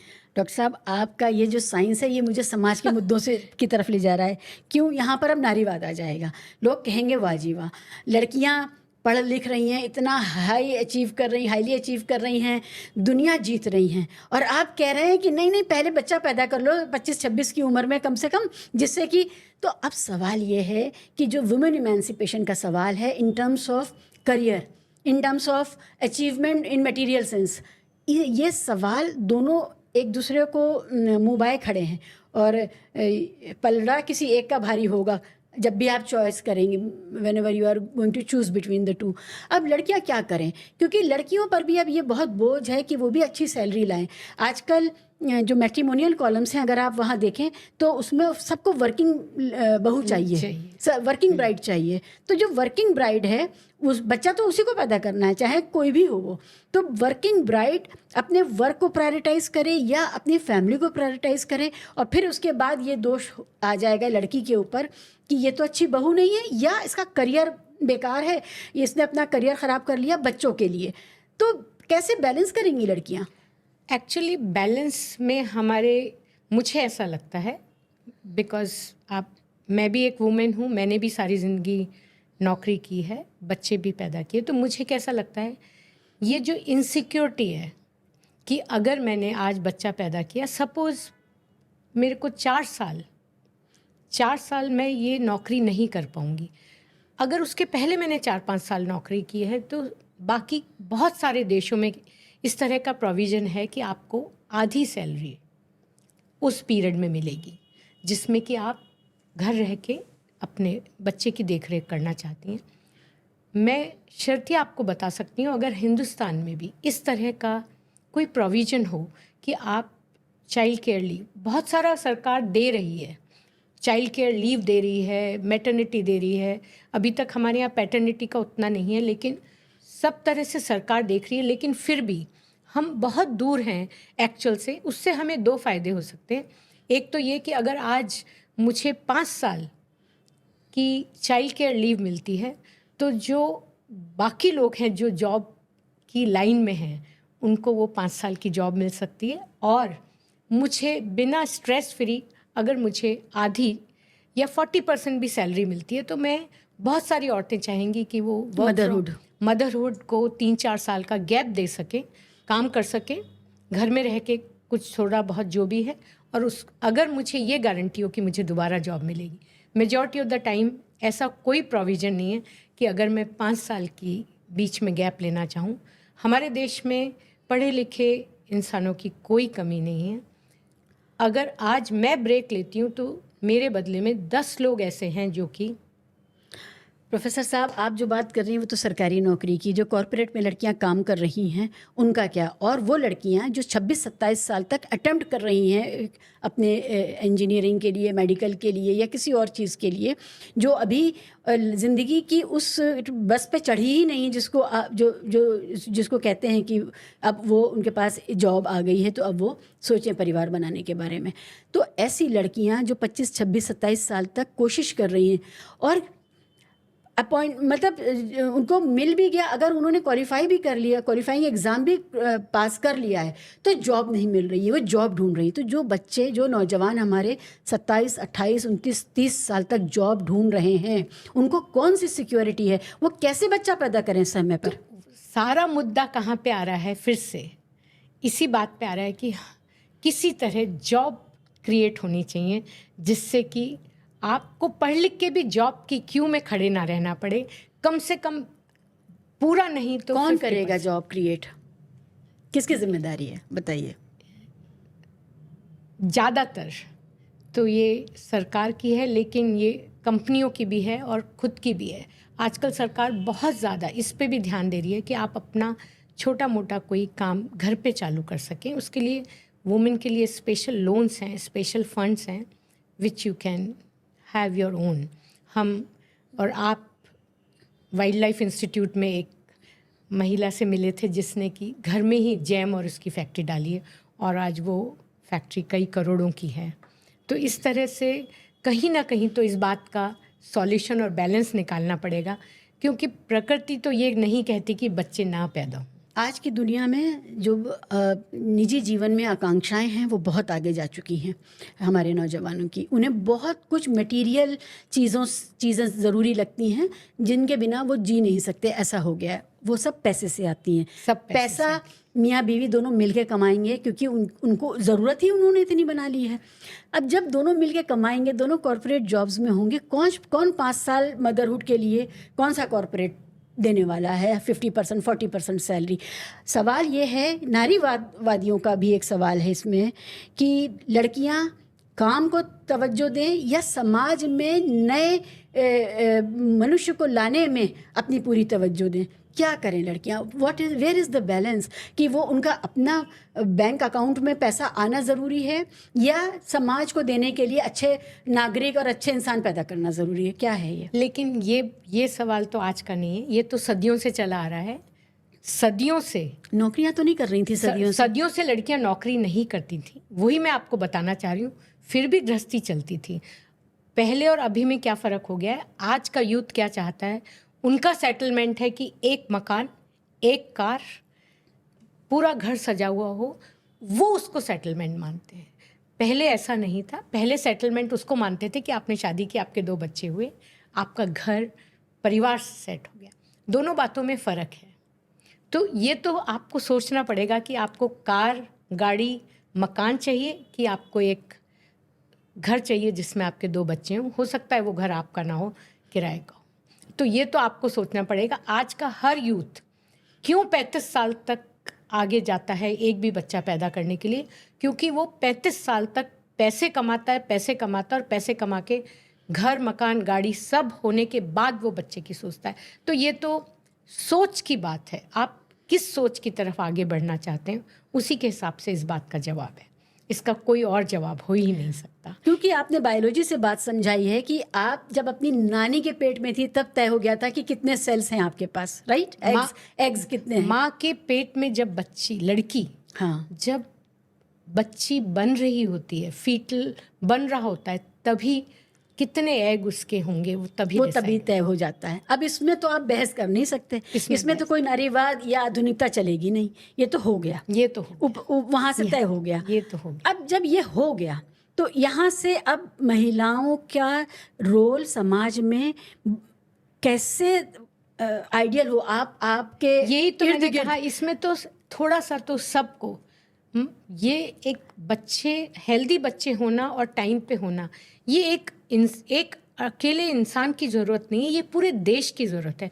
और पूरे देश की है तो ये कॉरपोरेट, गवर्नमेंट, एवरीवेयर वुमेन को उतना फ्लेक्सिबिलिटी और लिबर्टी देनी पड़ेगी कि 2-4 साल वो अपनी ज़िंदगी के इस काम के लिए निकाल सके। यही मुझे ऐसा लगता है, यही इसका एक सॉल्यूशन। कुल मिला के आप एक कानूनी इंटरवेंशन की बात कर रही हैं कि ये एक प्रोविज़न होना चाहिए। चाहे आप सैलरी 40% दीजिए, इससे लड़कियों की एम्प्लॉयबिलिटी पे फ़र्क नहीं पड़ेगा। कंपनियां लेंगी ही नहीं लड़कियों को कि अभी ये जैसे ही अच्छी नौकरी मिल गई तो 2 साल में ये शादी करेंगी, बच्चा पैदा करेंगी। उसके बाद उसकी एक कंडीशन होती है कि अगर आपने 5 साल नौकरी की है तो आपको 5 साल ही 40% मिलेगा। मैम, मैं तो ये कह रही हूँ कि लड़कियों को 5 साल की नौकरी मिल कहाँ रही है? 5 साल नौकरी करी है, ये तो बहुत बड़ा अचीवमेंट है। नहीं, आज का इंजीनियर जो है 21-22 साल का बन जाता है। और आजकल मेजॉरिटी ऑफ द इंजीनियर्स 8 से 11-12 लाख का पैकेज है और 22 साल का लड़का और लड़की इंजीनियर बन जाता है। अगर वो MBA के लिए नहीं जाता है तो वो 25-27 साल की उम्र तक 5 साल की नौकरी कर सकते हैं। और अगर आप देखिए ना, ये तो एक साइकिल है। अगर एक पूरा बैच जो उस उम्र का है वो अगर नौकरी करने को घुसा है तो वो एक 4-5 साल के बाद अगर वो फैमिली में जाना चाहता है तो वो पूरा बैच खाली, उतने बच्चों को नई जॉब भी तो मिलेगी जो हमारे यहाँ की सबसे बड़ी गैप फिल करेंगे, जो गैप फिल करेंगे। और ये तो एक साइकिल है, ये साइकिल है। अभी तो खैर हम उस क्राइसिस से गुजर रहे हैं कि जहाँ इंजीनियर्स को जॉब नहीं मिल रही है। वो एक बहुत बड़ा मसला है। जो बड़े बड़े इंस्टीट्यूट्स के इंजीनियर हैं, आपको पता है IIT के 38%, कहीं 21% इंजीनियर्स बेरोज़गार घूम रहे हैं, उनको जॉब नहीं मिल रही है। तो ये एक दूसरा मसला है। लेकिन हम जो प्रकृति है उससे तो नहीं लड़ सकते। प्रकृति अपनी चाल चलेगी, आप पीछे रह जाते हैं तो रह जाते हैं, है ना? यही है। जो चीज़ नेचर ने सबसे आसान तरीके से आपको दी है, आप उसी के लिए एक उम्र के बाद लाखों रुपए खर्च करके आर्टिफिशियल। और मुझे हमेशा से, मैं खुद एक साइंटिस्ट हूँ, भगवान ने एक पूरा बैलेंस बनाया हुआ है। अगर आपने चीनी ज़्यादा खाई तो आपका पैनक्रियाज उतनी इंसुलिन सीक्रेट करेगा जो कि वो उसको डाइजेस्ट करे। कहाँ पे गड़बड़ होती है कि आपकी पैनक्रियाज की जो इंसुलिन सीक्रेट करने की कैपेसिटी है वो सपोज करिए 10% है, लेकिन अगर आपने मीठा 20, 30, 40 आप बढ़ाते गए, इसकी कैपेसिटी ये 10 से 20 पे जाएगी, 20 से 30 पे जाएगी। लेकिन एक दिन जिस तरह कोई भी कार अगर डबल चौपल काम करेगी तो एक दिन ख़त्म हो जाएगी। उसी तरह पैनक्रियाज, जब शुगर आप ज़्यादा खाते रहेंगे, जितनी इसकी कैपेसिटी उससे ज़्यादा ये कॉन्ग्ड ऑफ हो जाएगी। उसी तरह पूरे शरीर में हर चीज़ का एक बैलेंस बनाया है। जैसे रिप्रोडक्टिव एज का, ये सब का एक बैलेंस नेचर ने बना के दिया है। इसमें किसी की ह्यूमन इंटरवेंशन की ज़रूरत ही नहीं है। जैसे ही आप किसी भी आर्टिफिशियल चीज़ को इंट्रोड्यूस करते हैं तो हमें ऐसा लगता है कि हमें डायबिटीज़ हुई है तो खाली हमें इंसुलिन की कमी है, लेकिन डायबिटीज़ में थायराइड का भी रोल है। एक पूरा हम एक सिस्टम को ख़राब कर रहे हैं।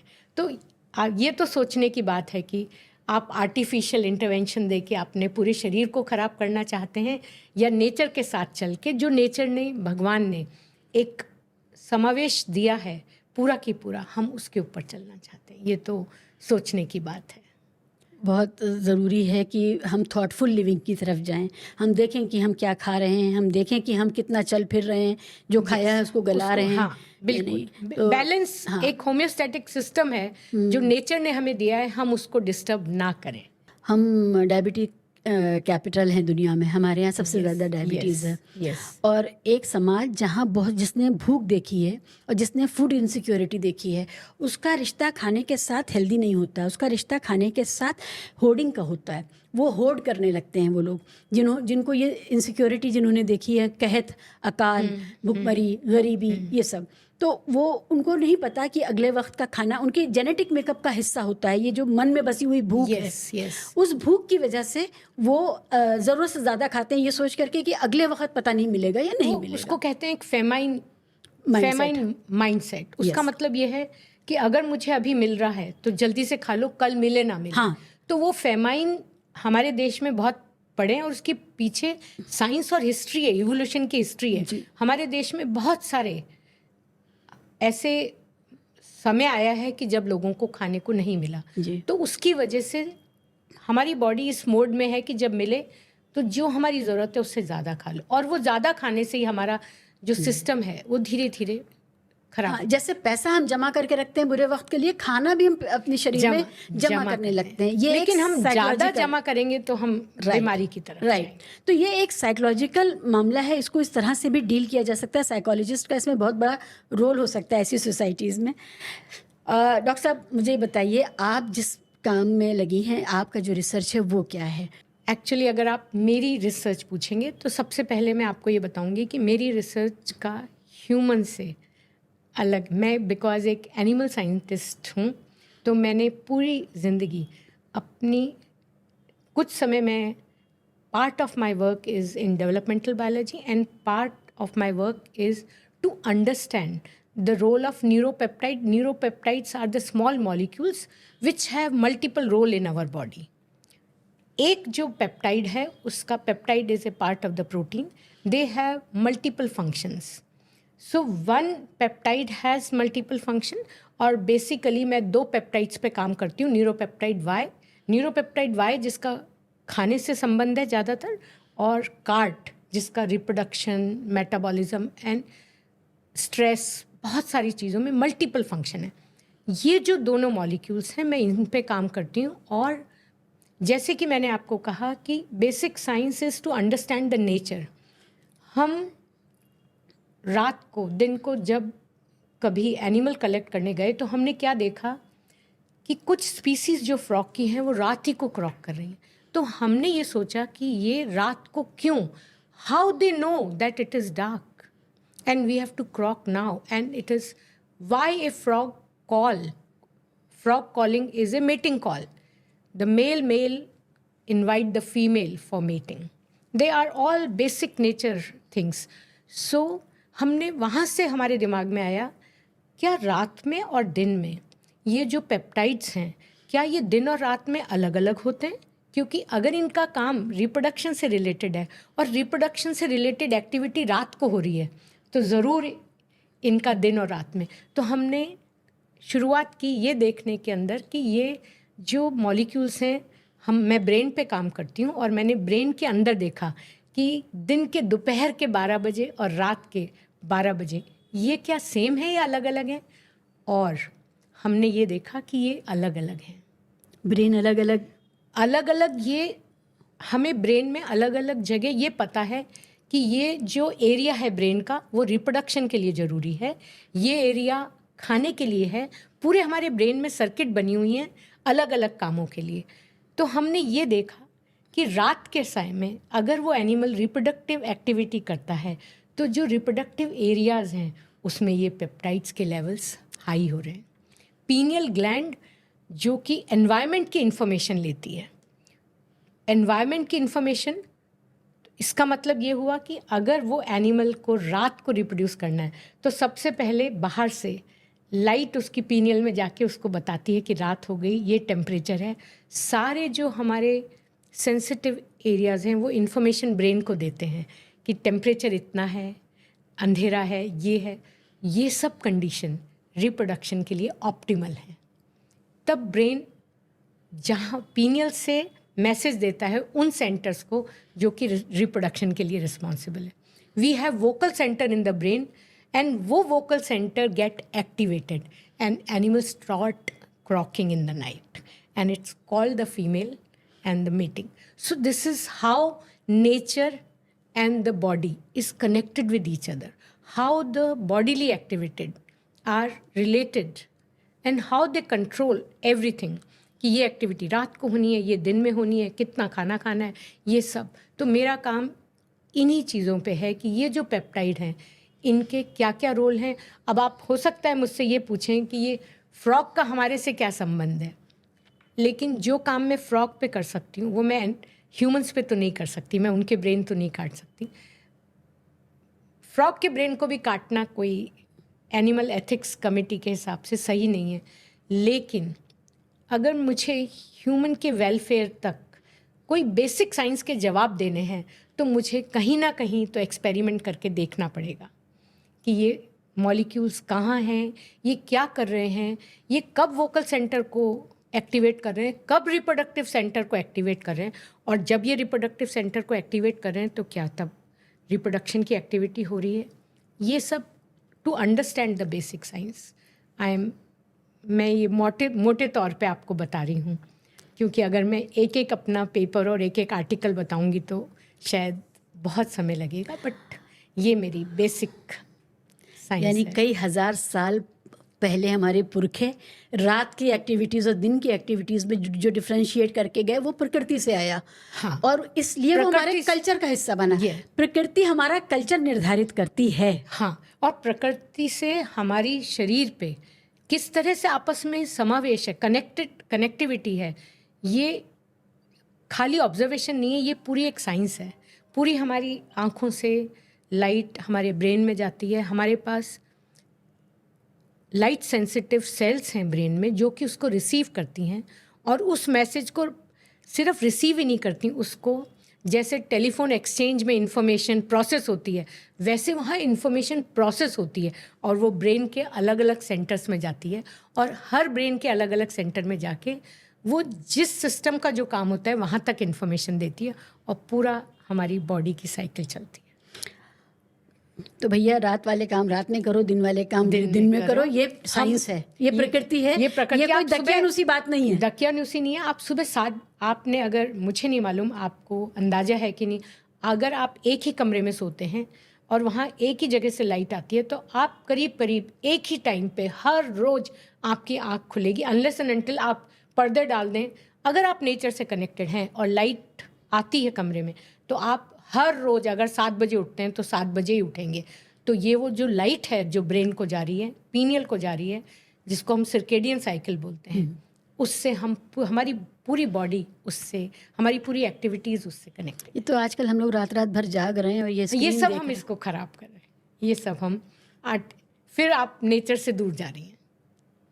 फिर आप नेचर तो यही कहता है, अभी आप पूरी रात अगर लाइट में रहेंगे तो आप पूरी रात काम करते रहेंगे, वो नींद की साइकिल को ही आप डिस्टर्ब कर देंगे। तो आप बेसिक साइंस में रिसर्च करती हैं और आपकी हर बात मुझे सिर्फ नेचर की तरफ लेके जा रही है। मतलब मैं इसको अप्रिशिएट करते हुए ये बात कह रही हूँ कि हम लोग साइंस और टेक्नोलॉजी का इस्तेमाल करते करते नेचर से दूर हो गए, जबकि साइंस ही हमें नेचर को समझाता है, ले जाता है। बिल्कुल, मतलब हमने तो कबाड़ा किया है, अपनी सारी तरक्की को अपने खिलाफ इस्तेमाल किया। और मैं ये भी नहीं कहती कि ये अगर कोई इंडिया में रह के बाहर के देशों का काम करेगा तो वो 6 बजे अपना काम कर दे, उसको करना ही पड़ेगा, लेकिन कहीं ना कहीं आपको बैलेंस तो बनाना पड़ेगा। आप हर रोज़ रात को नहीं जग सकते, पूरी रात नहीं जग सकते। आपको कहीं ना कहीं, अगर आपको अपना नेचर से सिस्टम ही ख़राब करना है तो फिर कुछ भी नहीं, तो कहीं ना कहीं आपको एक लाइन ड्रॉ करनी पड़ेगी कि इसके बाद नहीं।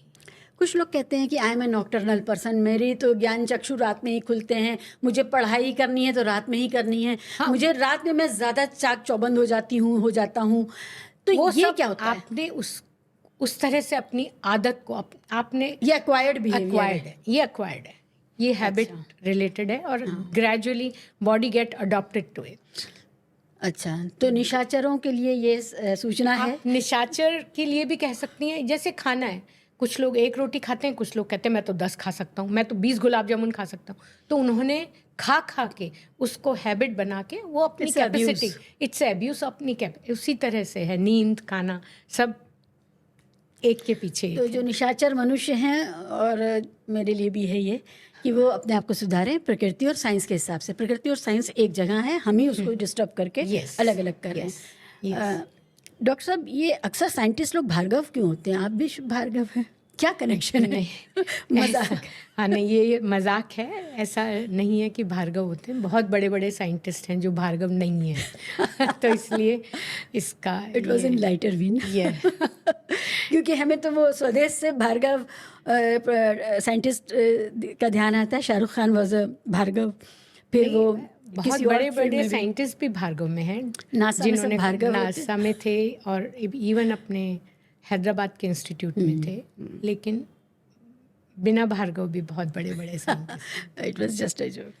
प्रोफेसर भार्गव, आप साइंटिस्ट हैं, आपको अपनी फील्ड के रिक्वायरमेंट्स पता है, आपको इसकी गति पता है कि ये कब किस चरण में आगे बढ़ना चाहिए।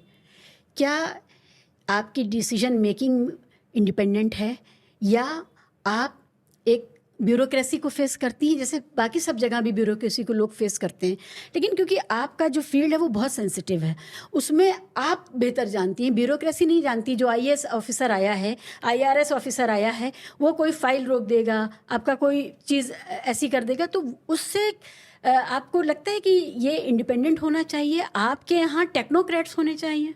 मुझे ऐसा लगता है, जो अभी आपने सवाल मुझसे किया कि सरकार का कितना इसमें रोल होना चाहिए, तो ये साइंटिस्ट ही की नहीं बात करी, क्योंकि मैं साइंटिस्ट होने के साथ साथ मैं एक टीचर भी हूँ। हमारे हर एक प्रमोशन में गवर्नमेंट के सिग्नेचर लगते हैं, हर एक काम में गवर्नमेंट का आदमी आता है, जो इवन अगर आपको नए टीचर्स को सेलेक्ट करना है तो गवर्नमेंट के अप्रूवल के बिना आप नहीं ले सकते। और गवर्नमेंट का अप्रूवल जो है, मुझे ऐसा लगता है कि साइंस के अंदर, टीचिंग के अंदर एक प्रोफेसर की एडवाइस लेना ज़्यादा ज़रूरी है बनस्पतिस्के की, सरकारी की। और अगर आपको कानूनन देखना है कि आप प्रोसीजर ठीक से कर रहे हैं कि, तो एक हाई कोर्ट के जज को रख लीजिए। गवर्नमेंट के ऑफिसर, जॉइंट डायरेक्टर, डायरेक्टर, जो कि जिनका कि एजुकेशन सिस्टम में सिर्फ वो बाहर बैठ के सिर्फ एक रूल्स बनाते हैं। बॉम्बे, अगर हम महाराष्ट्र की बात करें तो बॉम्बे जो हायर एजुकेशन पॉलिसी वाला है, वो बैठ के पॉलिसी बनाता है, वो कभी यूनिवर्सिटी में नहीं आता। उसको यूनिवर्सिटी के अंदर क्या हो रहा है, उसका यूनिवर्सिटी में किस तरह के लोग चाहिए, हायर एजुकेशन में कैसे, हायर एजुकेशन में क्या क्वालिफिकेशन होना, किस तरह के लोग चाहिए। अगर आपको लगता है कि कोई डिसीजन गलत हो रहे हैं, आप टेक्नोक्रेट्स को रखिए, आपको जो कमेटी रखनी है वो रखिए, लेकिन हर चीज़ के अंदर, हर छोटे छोटे डिसीजंस के अंदर सरकारी हस्तक्षेप से काम जो है, वो उसकी जो गति है वो एक तरह से रुक जाती है। मैं एक साइंटिस्ट हूँ, अगर मैं एक ग्रांट लेके आती हूँ जिसमें कि स्टेट का कोई काम नहीं है, मैं दिल्ली सेंटर से ग्रांट लाती हूँ, मेरे पास 50 लाख की ग्रांट आई, मेरे पास 5 करोड़ की ग्रांट आई, उस ग्रांट के 50 रुपये खर्च करने में भी मुझे गवर्नमेंट से, मुझे अपने सिस्टम से, तो एक इस तरह का सिस्टम होना चाहिए कि मुझे मालूम है ये सब बातें करप्शन को रोकने के लिए हैं, लेकिन ये करप्शन को रोकने के लिए है कि करप्शन को बढ़ाने के लिए हैं, ये सोचने का मुद्दा है। क्योंकि आप सोच रहे हैं कि आप करप्शन को रोक रहे हैं, लेकिन मुझे ऐसा लगता है अगर 10 लोग किसी चीज़ में इन्वॉल्व हैं तो ये हस्तक्षेप भी है। और जहाँ पे आपके पास पावर है किसी भी चीज़ को, कोई एक बिल है जो आपको पास करना है, वो 10 जगह से पास होगा, 10 जगह से जाके 10 लोग अपने अपने रिमार्क लगाएंगे, वो ऑटोमेटिकली काम को डिले करता है। तो मुझे लगता है वो पैसा ना आपने दिया ना आपके, उसके ऊपर भी सरकारी अधिकारियों का या यूनिवर्सिटी के एकेडमिक एडमिनिस्ट्रेटिव स्टाफ का जो कंट्रोल है उससे थोड़ा सा सिस्टम में बदलाव आना चाहिए, जिससे कि एक टीचर को या उसको इन चीज़ों के अंदर बायस, आपका प्रमोशन हो गया तो आपकी बेसिक पे जो फिक्सेशन है इट मे टेक 1 ईयर और 2 year because it will have to go to the joint director's office and उनकी मर्जी है। तो उससे अगर फ्री करना है तो कहीं ना कहीं दोनों को अलग करना पड़ेगा। ग्रेजुएशन करने के बाद सीधे आप आईएएस आईपीएस के एग्ज़ाम में बैठ करके क्वालिफाई कर सकते हैं यूपीएससी से, और फिर यही लोग आपके जॉइंट डायरेक्टर बनते हैं। आईपीएस और आईएएस नहीं होते हैं, वो नीचे लेवल के लोग होते हैं। कई बार आईएएस वगैरह को ये पता ही नहीं होता कि सिस्टम में क्या चल रहा है, काम इतना होता है। एक एजुकेशन सेक्रेटरी है, उसके पास इतना काम है कि नीचे क्या हो रहा है उसको पूरा, वो हर एक फाइल को नहीं पढ़ सकता। तो बेसिकली नीचे का जो एडमिनिस्ट्रेटिव स्टाफ है वो सारे नोट बनाता है। आप नोट भी पढ़ेंगे तो ज़िंदगी गुजर जाएगी। इतने कॉलेजेस हैं, इतने इंस्टीट्यूट्स हैं, तो ये थोड़ा सा इन बिटवीन कोई इस तरह की बॉडी होनी चाहिए जो कि गवर्नमेंट और यूनिवर्सिटी के बीच की हो, जो कि गलत भी ना होने दे और सही को होने के लिए रोके भी नहीं। मैं तो सोच रही थी ये बड़े अधिकारी, लेकिन आपने बताया कि छोटे बाबू के हाथ में पूरा भविष्य है देश के साइंस का, रिसर्च का, और उसको स्मूदन आउट करने का, कि वो इसको सुचारू रूप से चलाएं, या अगर ईगो है या अगर और कोई रीज़न है तो अपनी छोटी सी कलम से वो बंटाधार कर दें फाइल का और चीज़ें रुक जाएं। तो ये जो रेड टेप कोई इन बिटवीन होना चाहिए। हाँ। क्योंकि ये सब जो सिस्टम इसलिए बनाए जिससे कि पैसे का मिसयूज़ ना हो, पैसे का मिसयूज़ नहीं हो, क्योंकि सरकार बहुत सारा पैसा साइंस के लिए देती है। तो अगर सरकार साइंस करने के लिए पैसा दे रही है तो उसका मिसयूज़ नहीं होना चाहिए। ये बिल्कुल सही बात है, क्योंकि ये लोगों के टैक्स का बहुत ही हार्ड अर्न मनी है। लेकिन साथ के साथ जिस काम के लिए दिया है, अगर वही काम स्मूथली ना हो तो कहीं ना कहीं रुकाव है। यस। हाँ, मैं एक सवाल आपसे ये ज़रूर करना चाहती थी, how rewarding it has been as a scientist for you, as an individual, also as a scientist. दोनों तरह से ये करियर आपको कैसा लगा, और जब आपने इतना कुछ दिया साइंस को और दुनिया को, इसने आपको पलट के क्या दिया?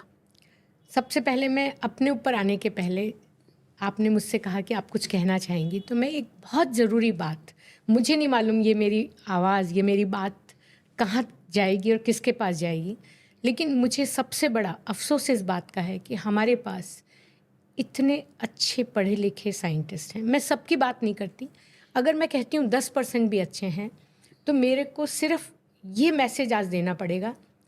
आप किसी भी पैरामीटर पे, आप कहते हैं एकेडमिक्स में गुड, आप गुड एकेडमिशियन ढूंढ लीजिए।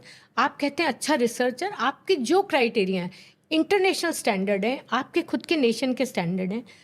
अगर कोई बच्चा, स्टूडेंट या इंसान वो स्टैंडर्ड्स को पूरी तरह से खरा उतरता है तो उसको जॉब देने की जिम्मेवारी, मुझे लगता है कि ये मैंडेटरी है कि उस बच्चे को जॉब मिलनी चाहिए।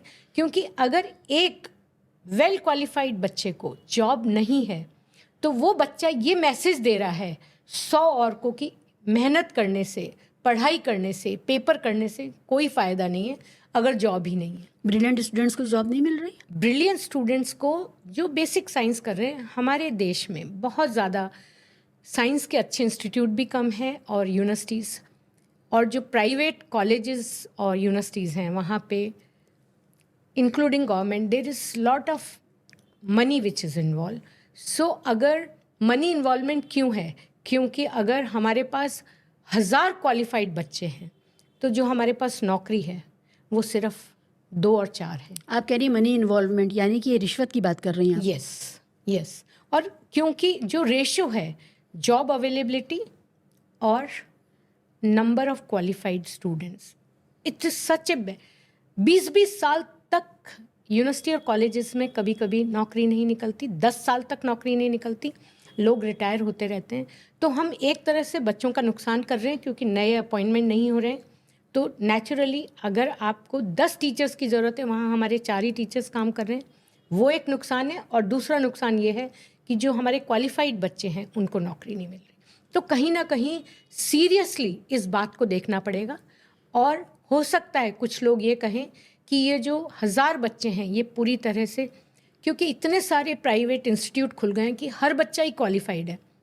तो मैं तो ये कहती हूँ कि मैं सबकी बात नहीं कर रही हूँ, लेकिन जो हाईएस्ट स्टैंडर्ड पे उतर रहे हैं, खरे उतर रहे हैं, उनके लिए सरकार को खाली स्कॉलरशिप पे दे के नहीं छोड़ना चाहिए कि आपने वुमेन साइंटिस्ट दे दी, आपने बहुत सारे यंग साइंटिस्ट अवार्ड दे दिया, लेकिन यंग साइंटिस्ट अवार्ड जो है वो एक साइंटिस्ट की ज़िंदगी नहीं चला सकता। उसको वहाँ पे यंग साइंटिस्ट बनाने के बाद अगर उसने काम किया तो उसको ज़रूर से नौकरी मिलनी चाहिए।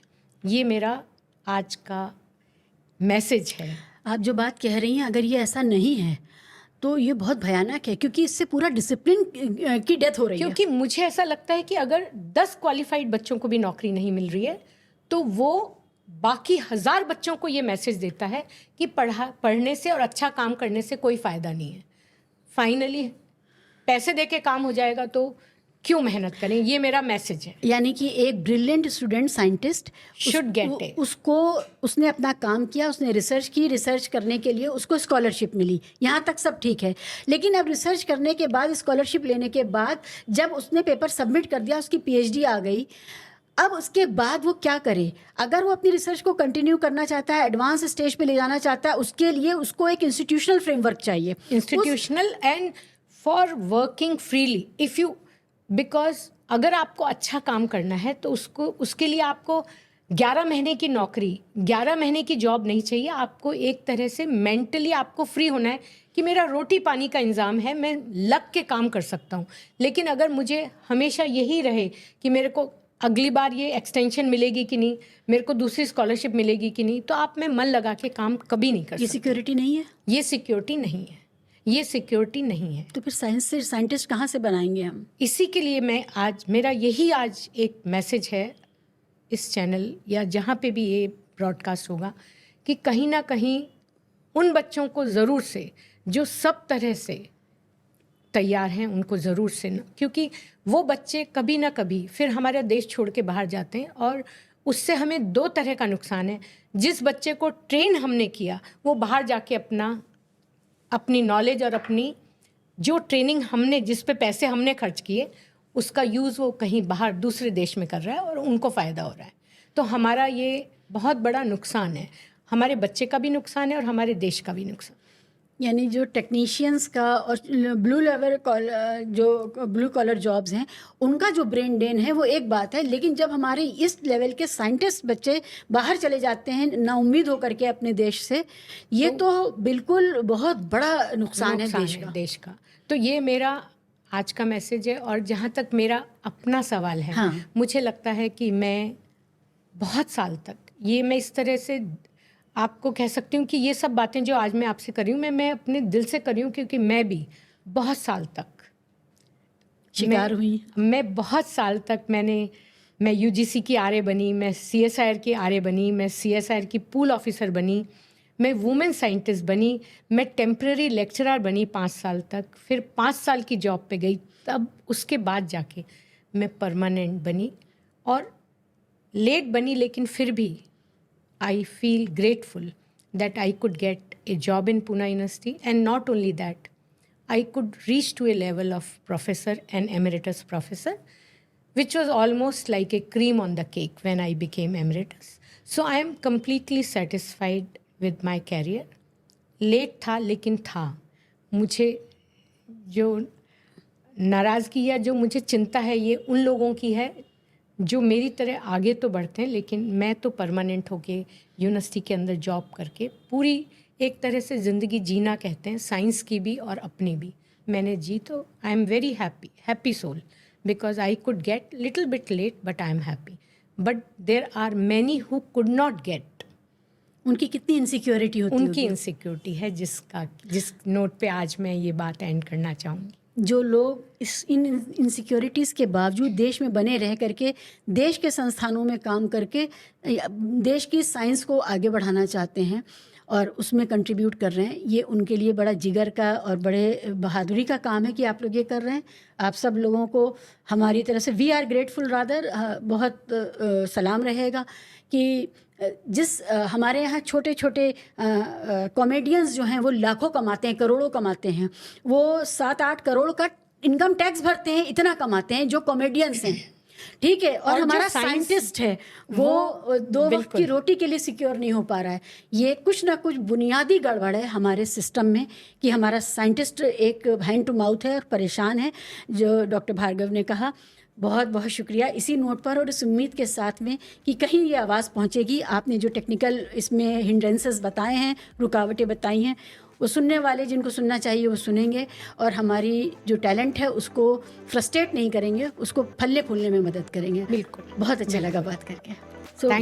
Thank you very much for bringing me here.